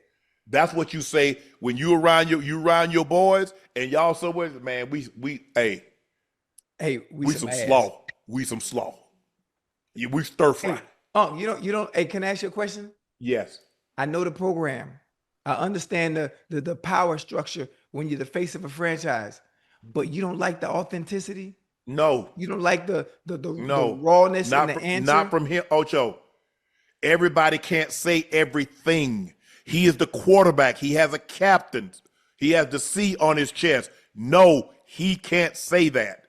No, he never could. Everything, just because, look, I get it. Where he's from Miami, wherever he's from, and that's the way we talk, and we keep it a stack, and we keep it a buck. No. Hey, chat, what y'all think? Y'all have anything? How y'all feel about Cam being brutally honest about their performance the past 4 weeks? I'm curious what they'll say. I know exactly where you coming from. Yeah. I tell you what, go on your job and say we terrible and see if you still have a job. That's all you got to do. In that situation, you can't do it. You can't. I know it's gray and it's gonna be a great meme. Right. It's gonna be a meme now, and everybody's gonna be able to put that up there. Oh, we some whatever he said at the end. But everybody, if you play like people at home, they don't get the dynamic of it. Right, I get it. Y'all say whatever, y'all do whatever. I was say no. In that structure, you can't do it. Right. I got you.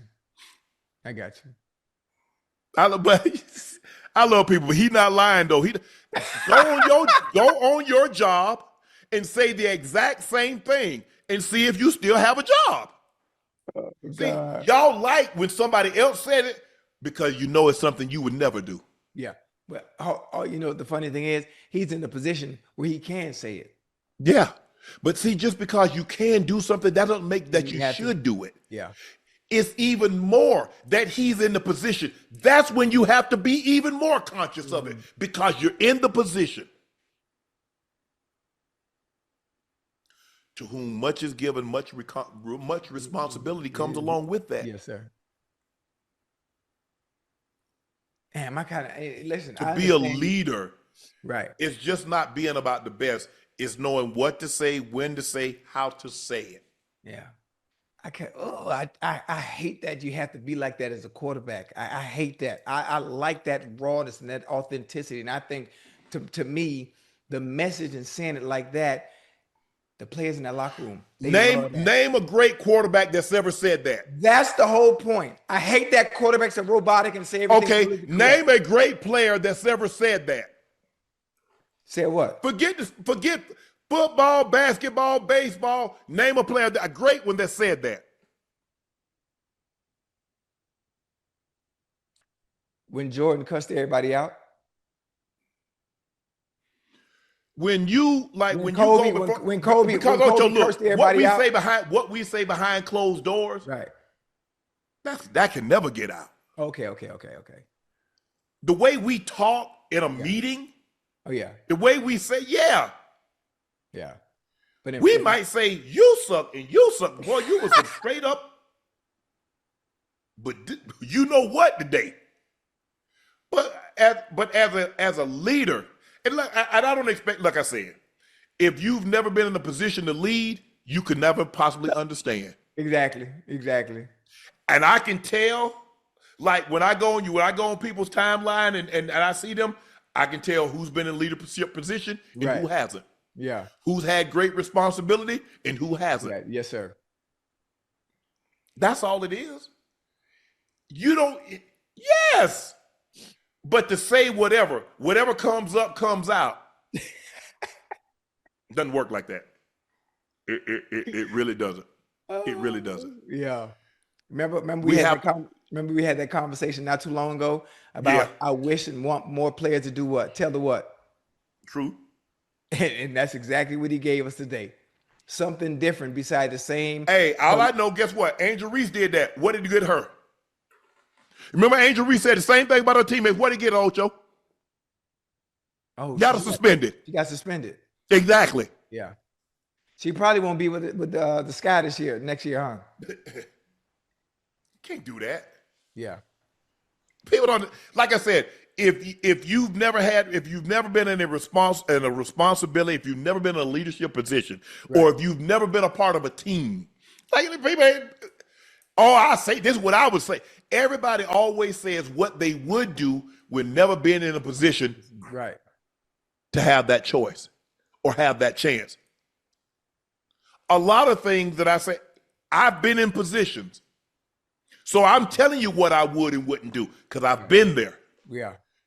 If you play a sport long enough, Ocho, you not finna win all the time. No. You not gonna have no 100 yards every game. You not gonna have 10 catches. And things are not gonna go your way. And there have been some time I wanted to blast a lot of people. But you know what? You just bite your lip because you know what? Ain't nothing good gonna come of it. Right. Now,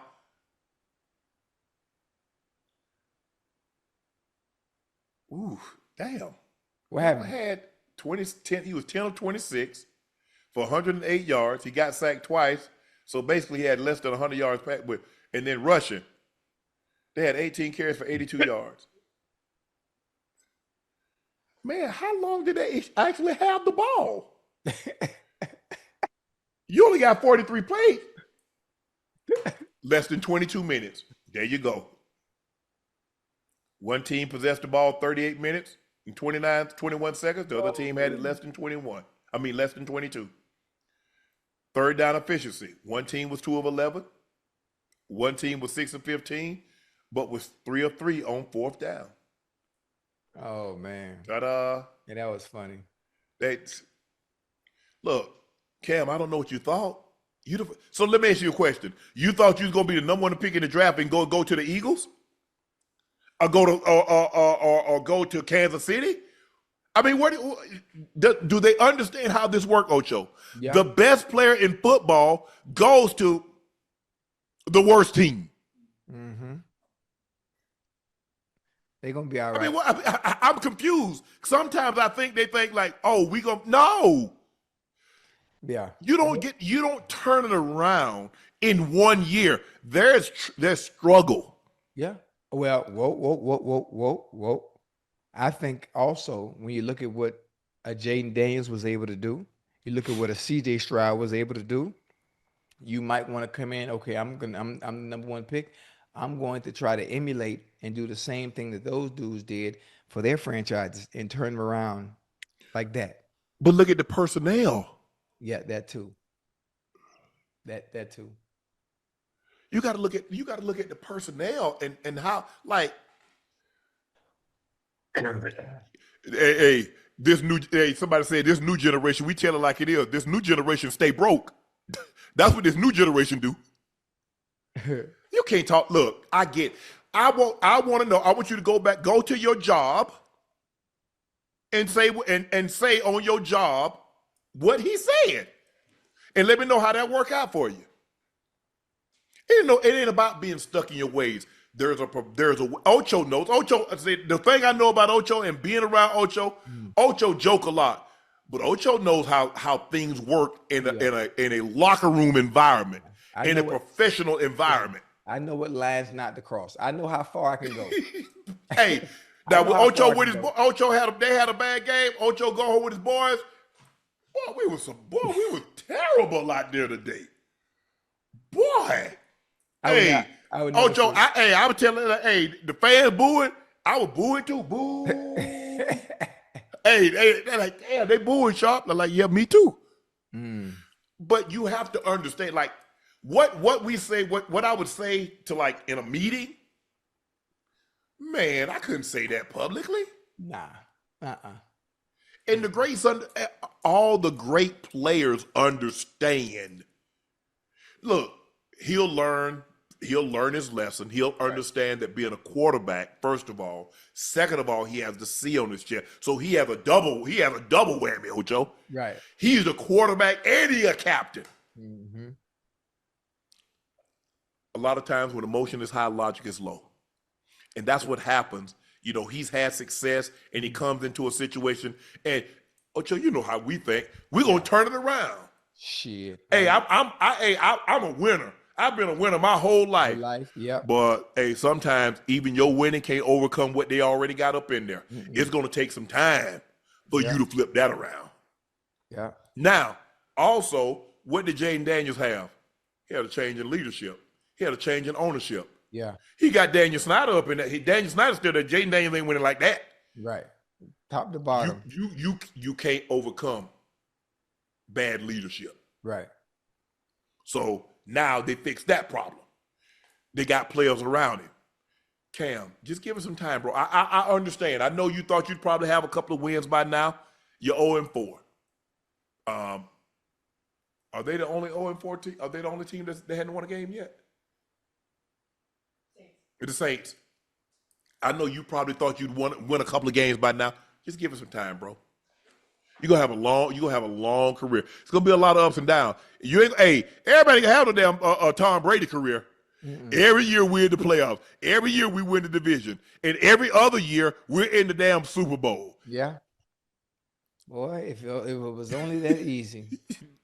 And that's the problem. People think winning in professional sports is easy. That ish is hard. Yeah. It's just the fact that those that keep doing it consistently year in and year out, that's how good they actually are, where they make it look easy. Yes. And that's what the greats do. People think, like, man, damn, Mahomes has never not played in an AFC championship game. That man has been in the league. This is what, his 8th year? He's been to 5 Super Bowls, Ocho. No, that's crazy. What? That's crazy. And we talk this real life. This ain't no goddamn video game. Yes. It's real Some life. people play 10, 15 years and don't even sniff a Super Bowl. Whole career without getting there. This man wake up out of bed damn, we at the Super Bowl, honey. It just happens. Yeah. But look, I think Cam's going to be a phenomenal player. They need a little bit more talent. Yeah. They need to protect him a little better. But he'll get it figured out. He's an extremely talented. Hopefully they don't beat him up too bad. The Titans have now lost 10 consecutive games dating back to week 13 of the 2024 season. Ward's start to his NFL career has been rocky. Through 4 games, he's completed less than 55% of his passes for 506 yards, along with 2 touchdowns and 2 interceptions. His 23.4 QBR is among the worst in the league. Damn. I don't think it can get any worse, though, Ocho. Hey, you're going to have days like this. You will have days like this. Yeah. And matter of fact, it's better to get it out now as opposed to it be happening in the middle or the back half of your career. Get it out now. What I can't wait till tomorrow night, man. Golly, boy. Your day coming. I can't wait to come on the show tomorrow night, chat, and talk about how the Bengals whooped up on the Broncos. Hey, you'll be the game you just watched, and I'm sure you guys thoroughly enjoyed it. as much as I did. Bo Nix looked like Peyton Manning. 29 of 42, 326 yards, 2 touchdowns. Did throw a bad interception, but you know what? We can live with that. J.K. Dobbins, the Broncos had not had a 100-yard rusher in the last 2.5 years. Guess what they got tonight? Yeah. What they got? Whoa. Please. I'm asking you, please. J.K. Dobbins had 16 carries for 101 yards. Harvey had 14 carries for 58 yards. Marvin Mims had a 16-yard run that resulted in a touchdown. Let me give you Mr. Browning's numbers. The guy that's never lost on a Monday night, chat. He was 14 of 25, 125 yards. They had 53 yards rushing. They did not have 200 yards, ladies and gentlemen. 200. T. Higgins was their leading receiver. He had 3 catches for a measly, 32 yards. 32 yards. Bronco country, stand up. 28-3 was the final score. They scored first and didn't sniff the end zone again. Man, did y'all see Trey Hendrickson over there sucking there? Boy, that mile high had it. Ocho, you got that permission slip? Yeah, I got it. If your team did not score a touchdown, I don't want to hear you say foot or ball for at least a week. You say oblong oblit. You say, as a matter of fact, you can say pigskin, but you are not allowed to say foot or ball. Okay, go ahead. Hey, listen, for one, if you're a Broncos fan in the chat, and this goes for all the people in the chat, all y'all laughing and giggling and ha and he, the fact that y'all are even happy about this win, Joe Burrow's Bengals. You happy about that? Whoa. Are you happy about a Joe Burrow's Bengals and you win? We got a backup quarterback who couldn't do much tonight. You got an offensive line who got them holding their goddamn ass off. We got pre-snap penalties up the ass, up the yin-yang. We can't do nothing on offense. We got the best duo of receivers in the goddamn NFL, and we can't get them the goddamn ball. And then you come over here and you happy to about I can't say foot or ball, and you're giggling. You got your robe on. I'm scared. I just wanted to know, chat. I'm scared. I'm scared. I'm calling 911. This man is threatening me. He's hostile. Chat, you see the hostility in his voice. I'm calling. I'm afraid. Hold on. I'm afraid. I'm just asking, how are you even happy about this? Listen, I knew what the outcome would be. You knew what the outcome would be. Anybody with common sense or any football knowledge knew what the outcome would be. But that ain't what you said. Wait a minute. I know it's not what I said. Sometimes, you ever been in a relationship, Unc? Hold on, listen to me, chat. Y'all stay with me now. You ever been in a relationship and a woman tell you something that she really don't mean, and you don't find out later until y'all break up? She didn't really mean it. I didn't really mean we was going to win. Yes, she did. Hold on. Matter of fact, you know what? Hold on. I ain't got time for this shit. Hold on. I'm gonna tell you one thing. I tell you what. I'm gonna support my team through thick and thin. I'm not like these. I'm glad you're wearing that jersey, because that's the only time they saw it tonight. It's right on you. Hey, listen. I'm glad they get an opportunity to see it right now.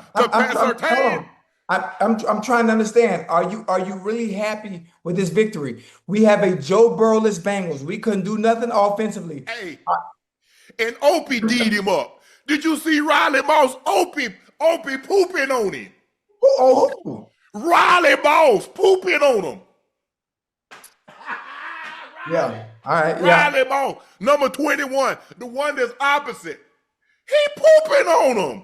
Hold on. I could have swore I seen T. Higgins head tapping real quick. What you talking about? It was a holding call. They got called back. Whoa. It was a holding call. They got called back. Ocho, I'm just saying, Opie did. I mean, all I know is back in our time, we saw a guy that didn't have the same melanin as us trying to D up. It was curtains. Opie out there doing the do on him. Got it right on Mayberry. It's all good. Listen, I'm glad you're happy, because that's about the only win y'all probably gonna get. Listen, at least my team, at least we got an excuse. Our quarterback is gone. Our quarterback is gone. It ain't my fault. Chad, do y'all hear this man? What does that sound like to me? We Okay, had sound like we had so many pre-snap penalties. We had so many penalties on defense. Like, I mean, we couldn't do nothing. We couldn't do nothing. couldn't do nothing. As a matter of fact, you couldn't do nothing. You shouldn't say nothing, and you ain't gonna be nothing. So I don't want to hear nothing. You know what I'm saying? Don't make me raise up, Ocho. It's all It's gonna good. be trouble. Trouble. It's all good. It's all good. Ocho, I y'all tell some you, I tell you sauce. what. I tell you what. Listen, no disrespect to Browning, no disrespect to him, but we need to get a quarterback in now. We need to bring somebody in. Listen, we need to bring somebody in that's Why adequate. are you being like this? I'm not. I'm just saying somebody that can run an offense and give us the opportunities. We got balls sailing all out of bounds. We got to give our players a chance. If you know we down a quarterback, you have to make every goddamn play count. Every play has to count.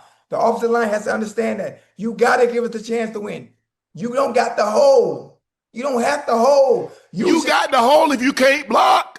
Slide your feet. Use your hands. Like, use your technique. Like, I don't know what we're doing. We had a whole offensive series eliminated by 3 holding calls in a row. Your technique is holding. What part about that didn't you get? Okay, to make it, in the words of Cam Ward, your team, you know what? Y'all some sauce. Y'all some slaw. Y'all stir fry.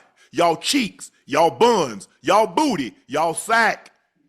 I mean, what the hell? Hey, Chad, did I leave out anything? Is there any other derogatory term that I can use to describe them without saying actuality? Listen, if anything, if you're a real football fan, there's no way you're happy about this win. There's no way you're excited and you think this is good. No, not at all. No, it's like a lion being handicapped and having 2 legs and you being happy about defeating him. Nah, man. Hey, he's still a lion. All I'm gonna tell you, hey, if they didn't see it, I whipped the lion. Man, the lion only have no fangs or no claws. He's still a lion. All I know is this here. Chat, is there any other words I could use to describe them? In the words of Cam Ward, they are, they sauce, they stir fry, they cheeks, they buns, they booty, they sacks. What else, chat? What did I miss, chat? Tell me what I missed. What's another word? Y'all ain't what the elephant left on the showground. You know where the elephant left. When the circus leave town, you know what's on the showground. Y'all ain't that. I know you're not happy about it. It's embarrassing. I'm embarrassed for you. You got outscored. Ocho, do y'all know y'all have gotten outscored 55-6 in the first half? You got beat 48-10. I told you we were going to put belt to you know what. We're going to put butts in you. We don't have our quarterback. We don't have a quarterback. You said that wasn't going to be a problem. You said we got the best duo. We do have the best duo. And the fact I couldn't tell. The best duo played for the Broncos. Sutton and Mims. You know, it might look that way because y'all have somebody to give him the ball. I don't know. I don't know what we got. I know what y'all got. Y'all got butts put in you. It might look that way, but it's cool. It's cool. I guarantee you some changes are made this week. I guarantee. I bet you somebody coming there to help. I know the Sam Cooke song. A change is gonna come, but it ain't coming soon enough for y'all. It's over. Hey, listen. Let me tell you how much I know game of football. Let me tell you how much. In order for us, because let me tell you something. Heads are gonna roll. People will lose their job. In order for us to be able to at least compete. How many points did we score tonight, Unc? Not enough. That's unacceptable. That's unacceptable. Not enough. Hold on, listen to me. Stay with me real quick. To say that because we lose one of the better quarterbacks in the league, that we can't even function. Cannot. Not be real, not be good and efficient. Can't even function with the backup quarterback. Like, that's bad. That's bad. That's bad. That's bad. You got to be able to function. And you got 2 of the best on the outside? Oh, man, please. Man, please. Put me out there. Put me at quarterback. The receivers look like you out there tonight. Hey, they look like they were 47. Had them locked up. Riley Moss had the right side locked down. And Surtain, I don't even know why y'all even bother going towards Surtain. Hey, you already know it's nothing. Let me tell you something. Listen to all we need is somebody with the confidence to be able to want to pull the trigger and just not care. What we need to do now, Burrow's not coming back to December. If we don't turn, it's over for y'all. Why would you bring him back in December when y'all will be lost 13 games? How you know? How you know? Y'all ain't winning no games. Hey, man, relax. First of all, Hey. your defense was trash with Burrow. So what that got to do with anything? Hey, let me tell you something. I believe in faith. I have faith. The size of a mustard seed. In the book of in the New Testament, it say in Jobs, verse 8, chapter 8, verse 5, ye who have little faith, do not cometh and become anything. Y'all should have no faith. No, we're gonna be all right. No, you're not. I guarantee No, you're not. a quarterback will be in that. I tried to tell you this when we got the diagnosis with Joe Burrow. You said Brownie's going to be okay. I say, no, you're not, because he's not good. But you didn't want to listen to me. O'Shea don't know what he's talking about, and you got the chat to side with you. So now, I get to sit here for the entire night. My team feel good, huh? You feel good about that. But hold on, your team lost last night, and y'all had every starter. You had your quarterback. I didn't have my quarterback. At least I didn't have my quarterback, so I don't feel that bad about losing. We behind the man talking about something that happened 24 hours ago. I said the same thing that happened to the Ravens will befall your team tonight. I tried to tell you that. I said, Ocho, don't rub it in. I don't want to hear, do me a favor. I don't want to hear you say foot. I said, Ocho, don't do that now. Because you know you got to, hey, don't worry about me. We got this. Now look at you. You talking about yesterday. I'm talking about today. Hold on. Your team was at full strength. My team is handicapped. We don't have a quarterback. So listen, the fact that you're even happy about this win, that lets me know you was nervous in the first place. Because if it was me, I'd be like, you know what? Y'all ain't here quarterback. I'm going to give you some grace. I'm going to give you some grace. No grace. Y'all won that Grace. Grace is a young lady's name. Grace is mentioned in the Bible. I ain't nothing said that about Shannon. I ain't in there. I'm going to put it on you. So with that being said, Ocho, how you like my chat? Y'all like my digs? Y'all like my robe? Look at my robe. I got a robe. Hey, Chad. How y'all like my old school jersey? The Leaping Tiger, old school. Hey, look at it. Hey, you know I'm Bronco now. Hey, this is the best receiver in the game right here. This is the best. I couldn't tell. Best receiver in the game. Opie Taylor glued him down. Glued down. Oh, talk about Uno? Yeah. Man, listen, man. You know if the quarterback catches, Ocho, he had 5 catches for 23 yards. That's not even 5 yards a catch. J.K. Dobbins averaged 5 yards a rush. Hey. As a matter of fact, he averaged 6 yards a carry. 6.4. Hey, there's no way you happy. There's no way you happy about this win. And anybody in the chat, if you're a Broncos fan, you happy about this win too? Happy, elated, ecstatic. That's a shame on y'all. Yes, we can't cheer loud enough. I mean, why would you be happy about a team that's beat up with no quarterback? That don't make no sense. That don't make no sense. That's like me going to play against high school kids and I bomb everybody. I mean, hello. Maybe when you was in the league, you ain't bombing nobody. Sit down. And what you should have did, they should have just forfeited the game. Say they had engine trouble, the plane, and not even come. Why y'all come this far west to put on that type of performance? You know they're gonna flex y'all. Y'all was supposed to have a lot of Monday night games. They're gonna flex y'all. Sunday night games, y'all getting flexed. Nah, they're gonna keep them because people. No, they're not. Hey, I'm telling you right now, a new quarterback is gonna be in there because we have to be. Listen, it's one thing to have Joe Burrow go down. Okay, boom, you have to have your backup quarterback for the offense not to be run, not to be able to be run in any type of efficient manner. They have holding call after holding call, not be able to get the ball to two of the better receiving duos in the league. I mean, like, come on, man. Ocho, your defense is bad. Y'all had holding calls. That offensive line hasn't been good since Joe Burrow's been there.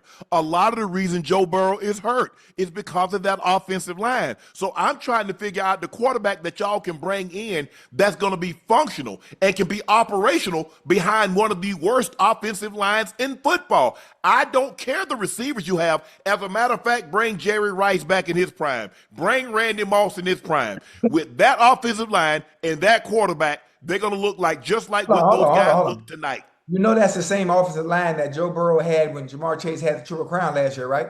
And tell me the playoff. How many playoff games did y'all win? We not talking about playoff games. We talking about bringing the quarterback in that can be efficient, so we can at least compete in these games. So in other words, you want to compete as long as you lose. You don't mind losing as long as you're competing. We got to compete. You call that y'all competing tonight? Hold on, you call that competing? Yep, that's the best y'all can do.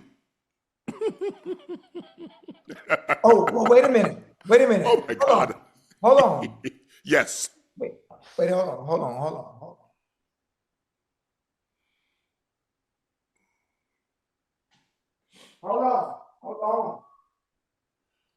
on, here I come.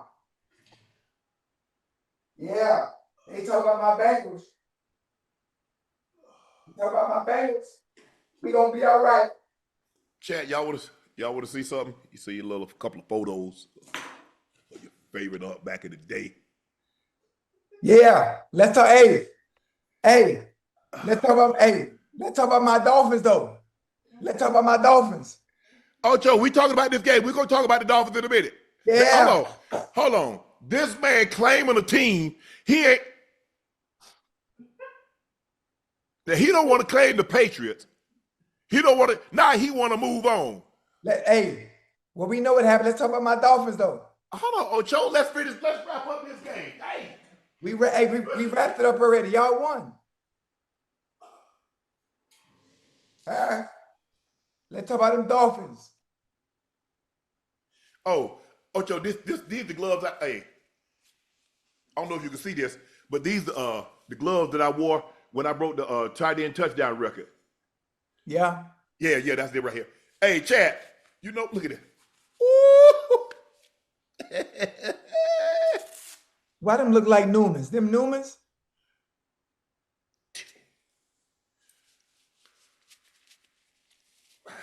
And them Nikes? Oh, that's Reebok. Right now, they didn't have a deal with Nike at the time, so Nike wasn't the official glove, so they had NFL equipment on them. Okay. But it don't matter what it was. Yeah. I could have had some construction gloves on. I can grab it. Okay. Yeah. But the Broncos dominate the Cincinnati Bengals by the score of 28-3. The game really wasn't that close, Chad. I know if you guys watched this game, I know you was very disappointed in the performance the Bengals put on display. That's 2 weeks in a row. They've been some butt, cheeks, booty, any other thing that you want to say. Weak sauce, you know what I'm saying? In the words of my good friend Cam Ward, they were But the Broncos moved to 2-2, and the Bengals are now 2-2, about to be 2-3 when the Lions put belt to you know what next week. I'm gonna be at that game. It don't matter. Let me tell you something. I'm gonna be at that game. I'm gonna get a team a pep talk. I'm gonna be at that game and I'm gonna get a team a pep talk. I'm not sure. Give them some Pepto-Bismol. Listen, I'm not sure Browning would be the quarterback next week. I'm just saying for us to be able to compete, just compete, be able to run the offense, put together a string of drives, just something positive. There's nothing to build off. There's nothing good to take away from this game. Ocho, you like my robe? What? I can get you one. Who? I can get you a robe. Nah, that's ugly. I don't like that. Y'all orange. You do realize the Bengals are orange also, right? Yeah, but not that orange. I'll tell you what, y'all love is not either winning. Not winning. Hey, it's all good. Let me ask you this. Yeah. Would you like Russell Wilson? Should they trade for Russell? Yeah, Russell or Jameis, either one. Russell or Jameis. The way Jameis sling that thing and don't care, Jameis Winston, he down there somewhere, just let it go. Ooh, Ocho, hold on, let me see. Let me look at these stats. Oh my gosh. What? Oh my goodness. What This happened? is horrible. Y'all was 2 of 11 on third down. Y'all ran 43 plays. See what I mean? 43. Y'all had less than 160 yards of total offense. Y'all had 10 total drives. 10. Hey, 10.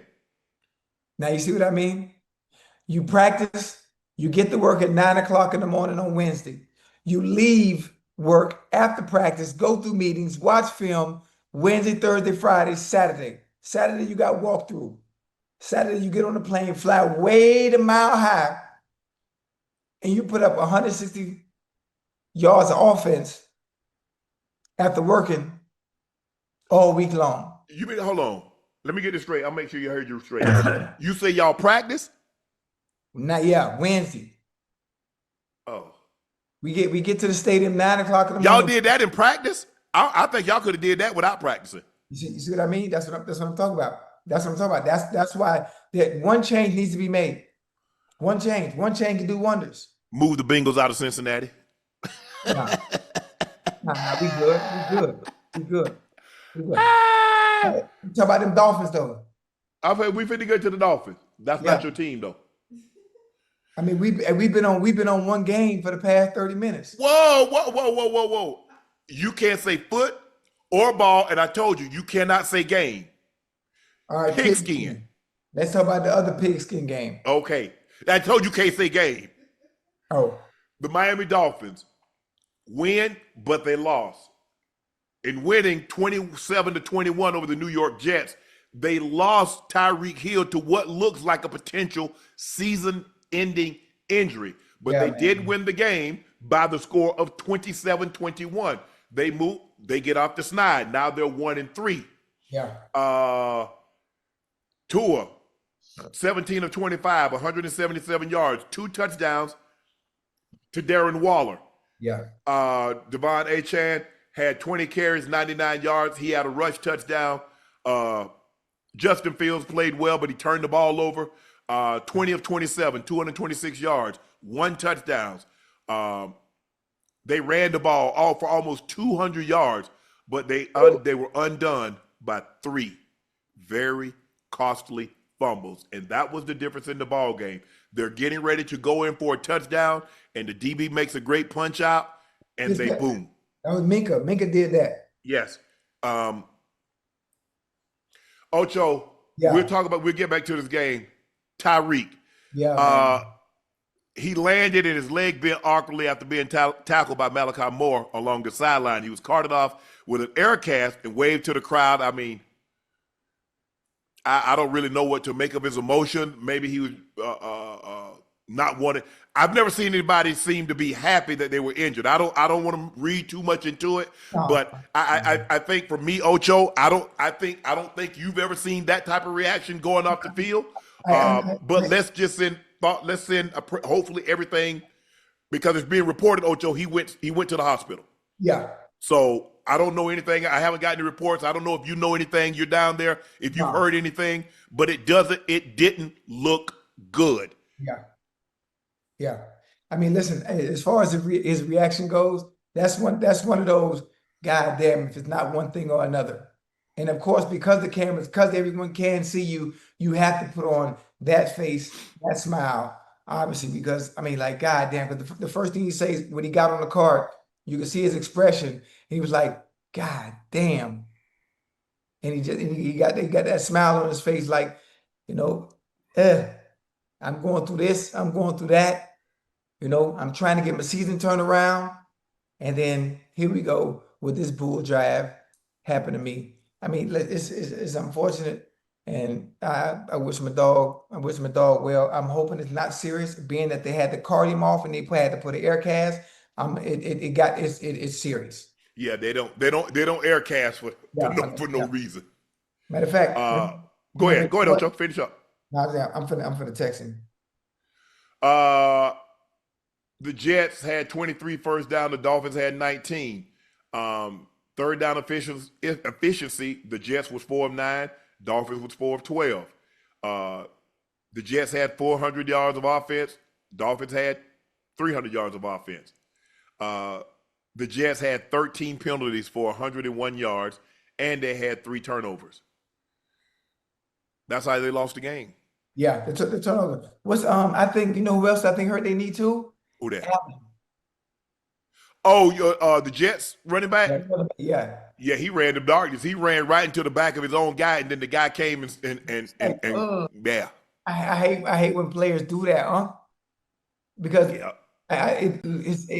listen, I'm not even gonna mention what we talked about last night when I talk about playing on grass. Mm-hmm. And as you see, there were some injuries today on grass, but that's neither here nor there. But God damn, man. All right, I text Tyreek. I'm waiting on him to text back. Yeah, it's the Jets are gonna have to be the Jets gonna need to get out of their way, chat. They keep beating themselves. They fumble the ball, they had a great situation, and then they fumble the ball, and they gave who they play Pittsburgh. They had Pittsburgh on the rope, and they fumble the ball, and Pittsburgh gets momentum. Right. They're going in for a touchdown to take the lead. They punch that out. Justin Fields fumble, they lose that. The other guy fumble, they lose that. You Bad teams find ways to lose. Good teams find ways to win. Yeah. This is right now. They need to get out of their own way. Justin Fields played. He threw the ball really well. Had a heck of a run. How he got out of there and turned that into a 43-yard touchdown, I don't know. But only a handful of guys have ever been in the league that's been able to do that, and he just so happens to be one of them. They ran the ball 28 rushes, 197 yards. Justin Fields, 20 of 27, 226 yards, but 3 turnovers and 10 plus penalties. That's how you lose the ball game. That's how they lost the game.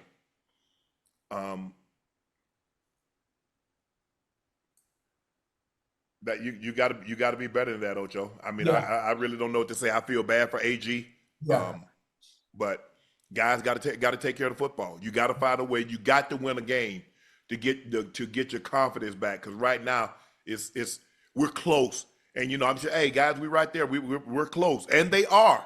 Very. But the problem that you're having is that you're not good enough to overcome the mistakes that you're making. You're not good enough to overcome the penalties that you're creating. So when you turn the ball over and you have mistakes as far as pre-snap and post-snap penalties, they're not good enough to overcome that. As a matter of fact, there isn't a team good enough to overcome the mistakes that the Jets had tonight and the penalties. There's no team constructed that's good enough to overcome that. Yeah. You pay double for them goddamn turnovers now.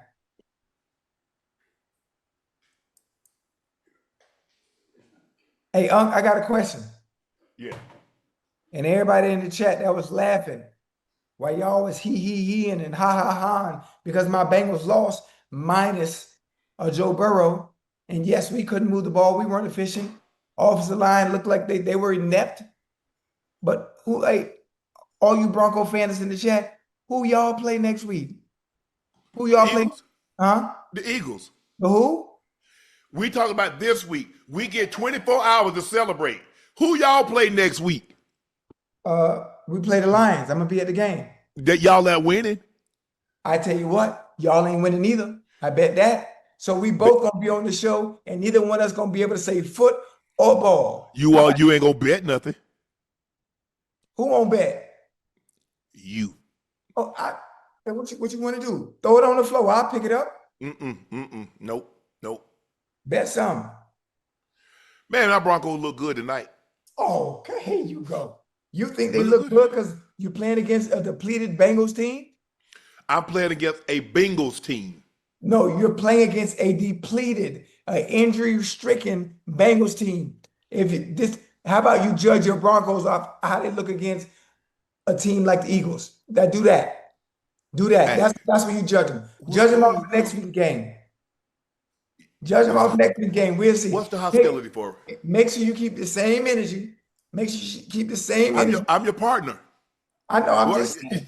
I know what you're just saying. I mean, you're hostile. I'm not hostile. I'm just saying my voice is a little raspy. My voice is a little raspy, but I'm just saying, y'all all excited. Oh, we beat the Bengals 28-3, and I mean that ain't nothing to be proud of. That ain't nothing to be proud of. All about. It's not. Mean, Ocho, y'all only scored 13 points in the last 2 games. Y'all scored 13 points more than me, Ash, and Jordan. Okay. Man. All right. I sure hope it's going to get better for y'all. Tyreek has 11,363 receiving yards since entering the NFL in 2017. That's the most in the league over that time frame. Yeah. He also has 819 catches, fourth most in the league since 2017, behind Devontae Adams, 886, Travis Kelce, 880, and Stephon Diggs, 824.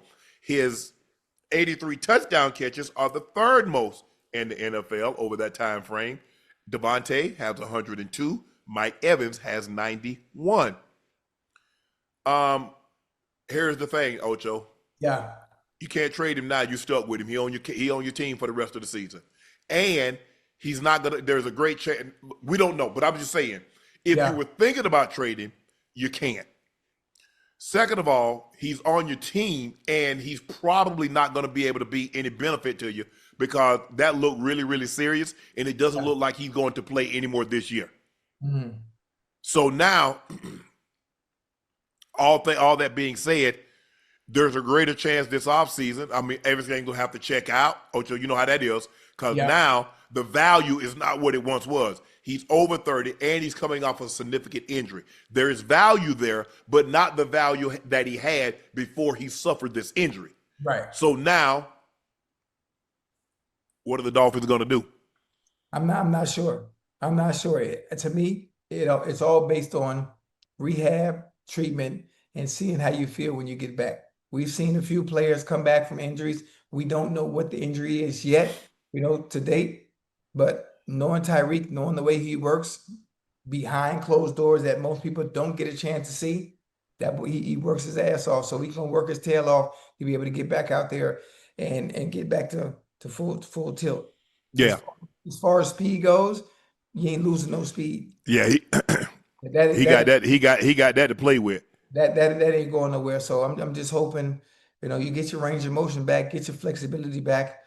Get those tendons and whatever. I still don't know what happened, but just get all that stuff around the area that is, or get everything around that area strengthened and come back stronger next year. I'm not sure. The cap hit is huge. I'm not sure it would be with the Dolphins, but wherever it is, you're gonna handle your business.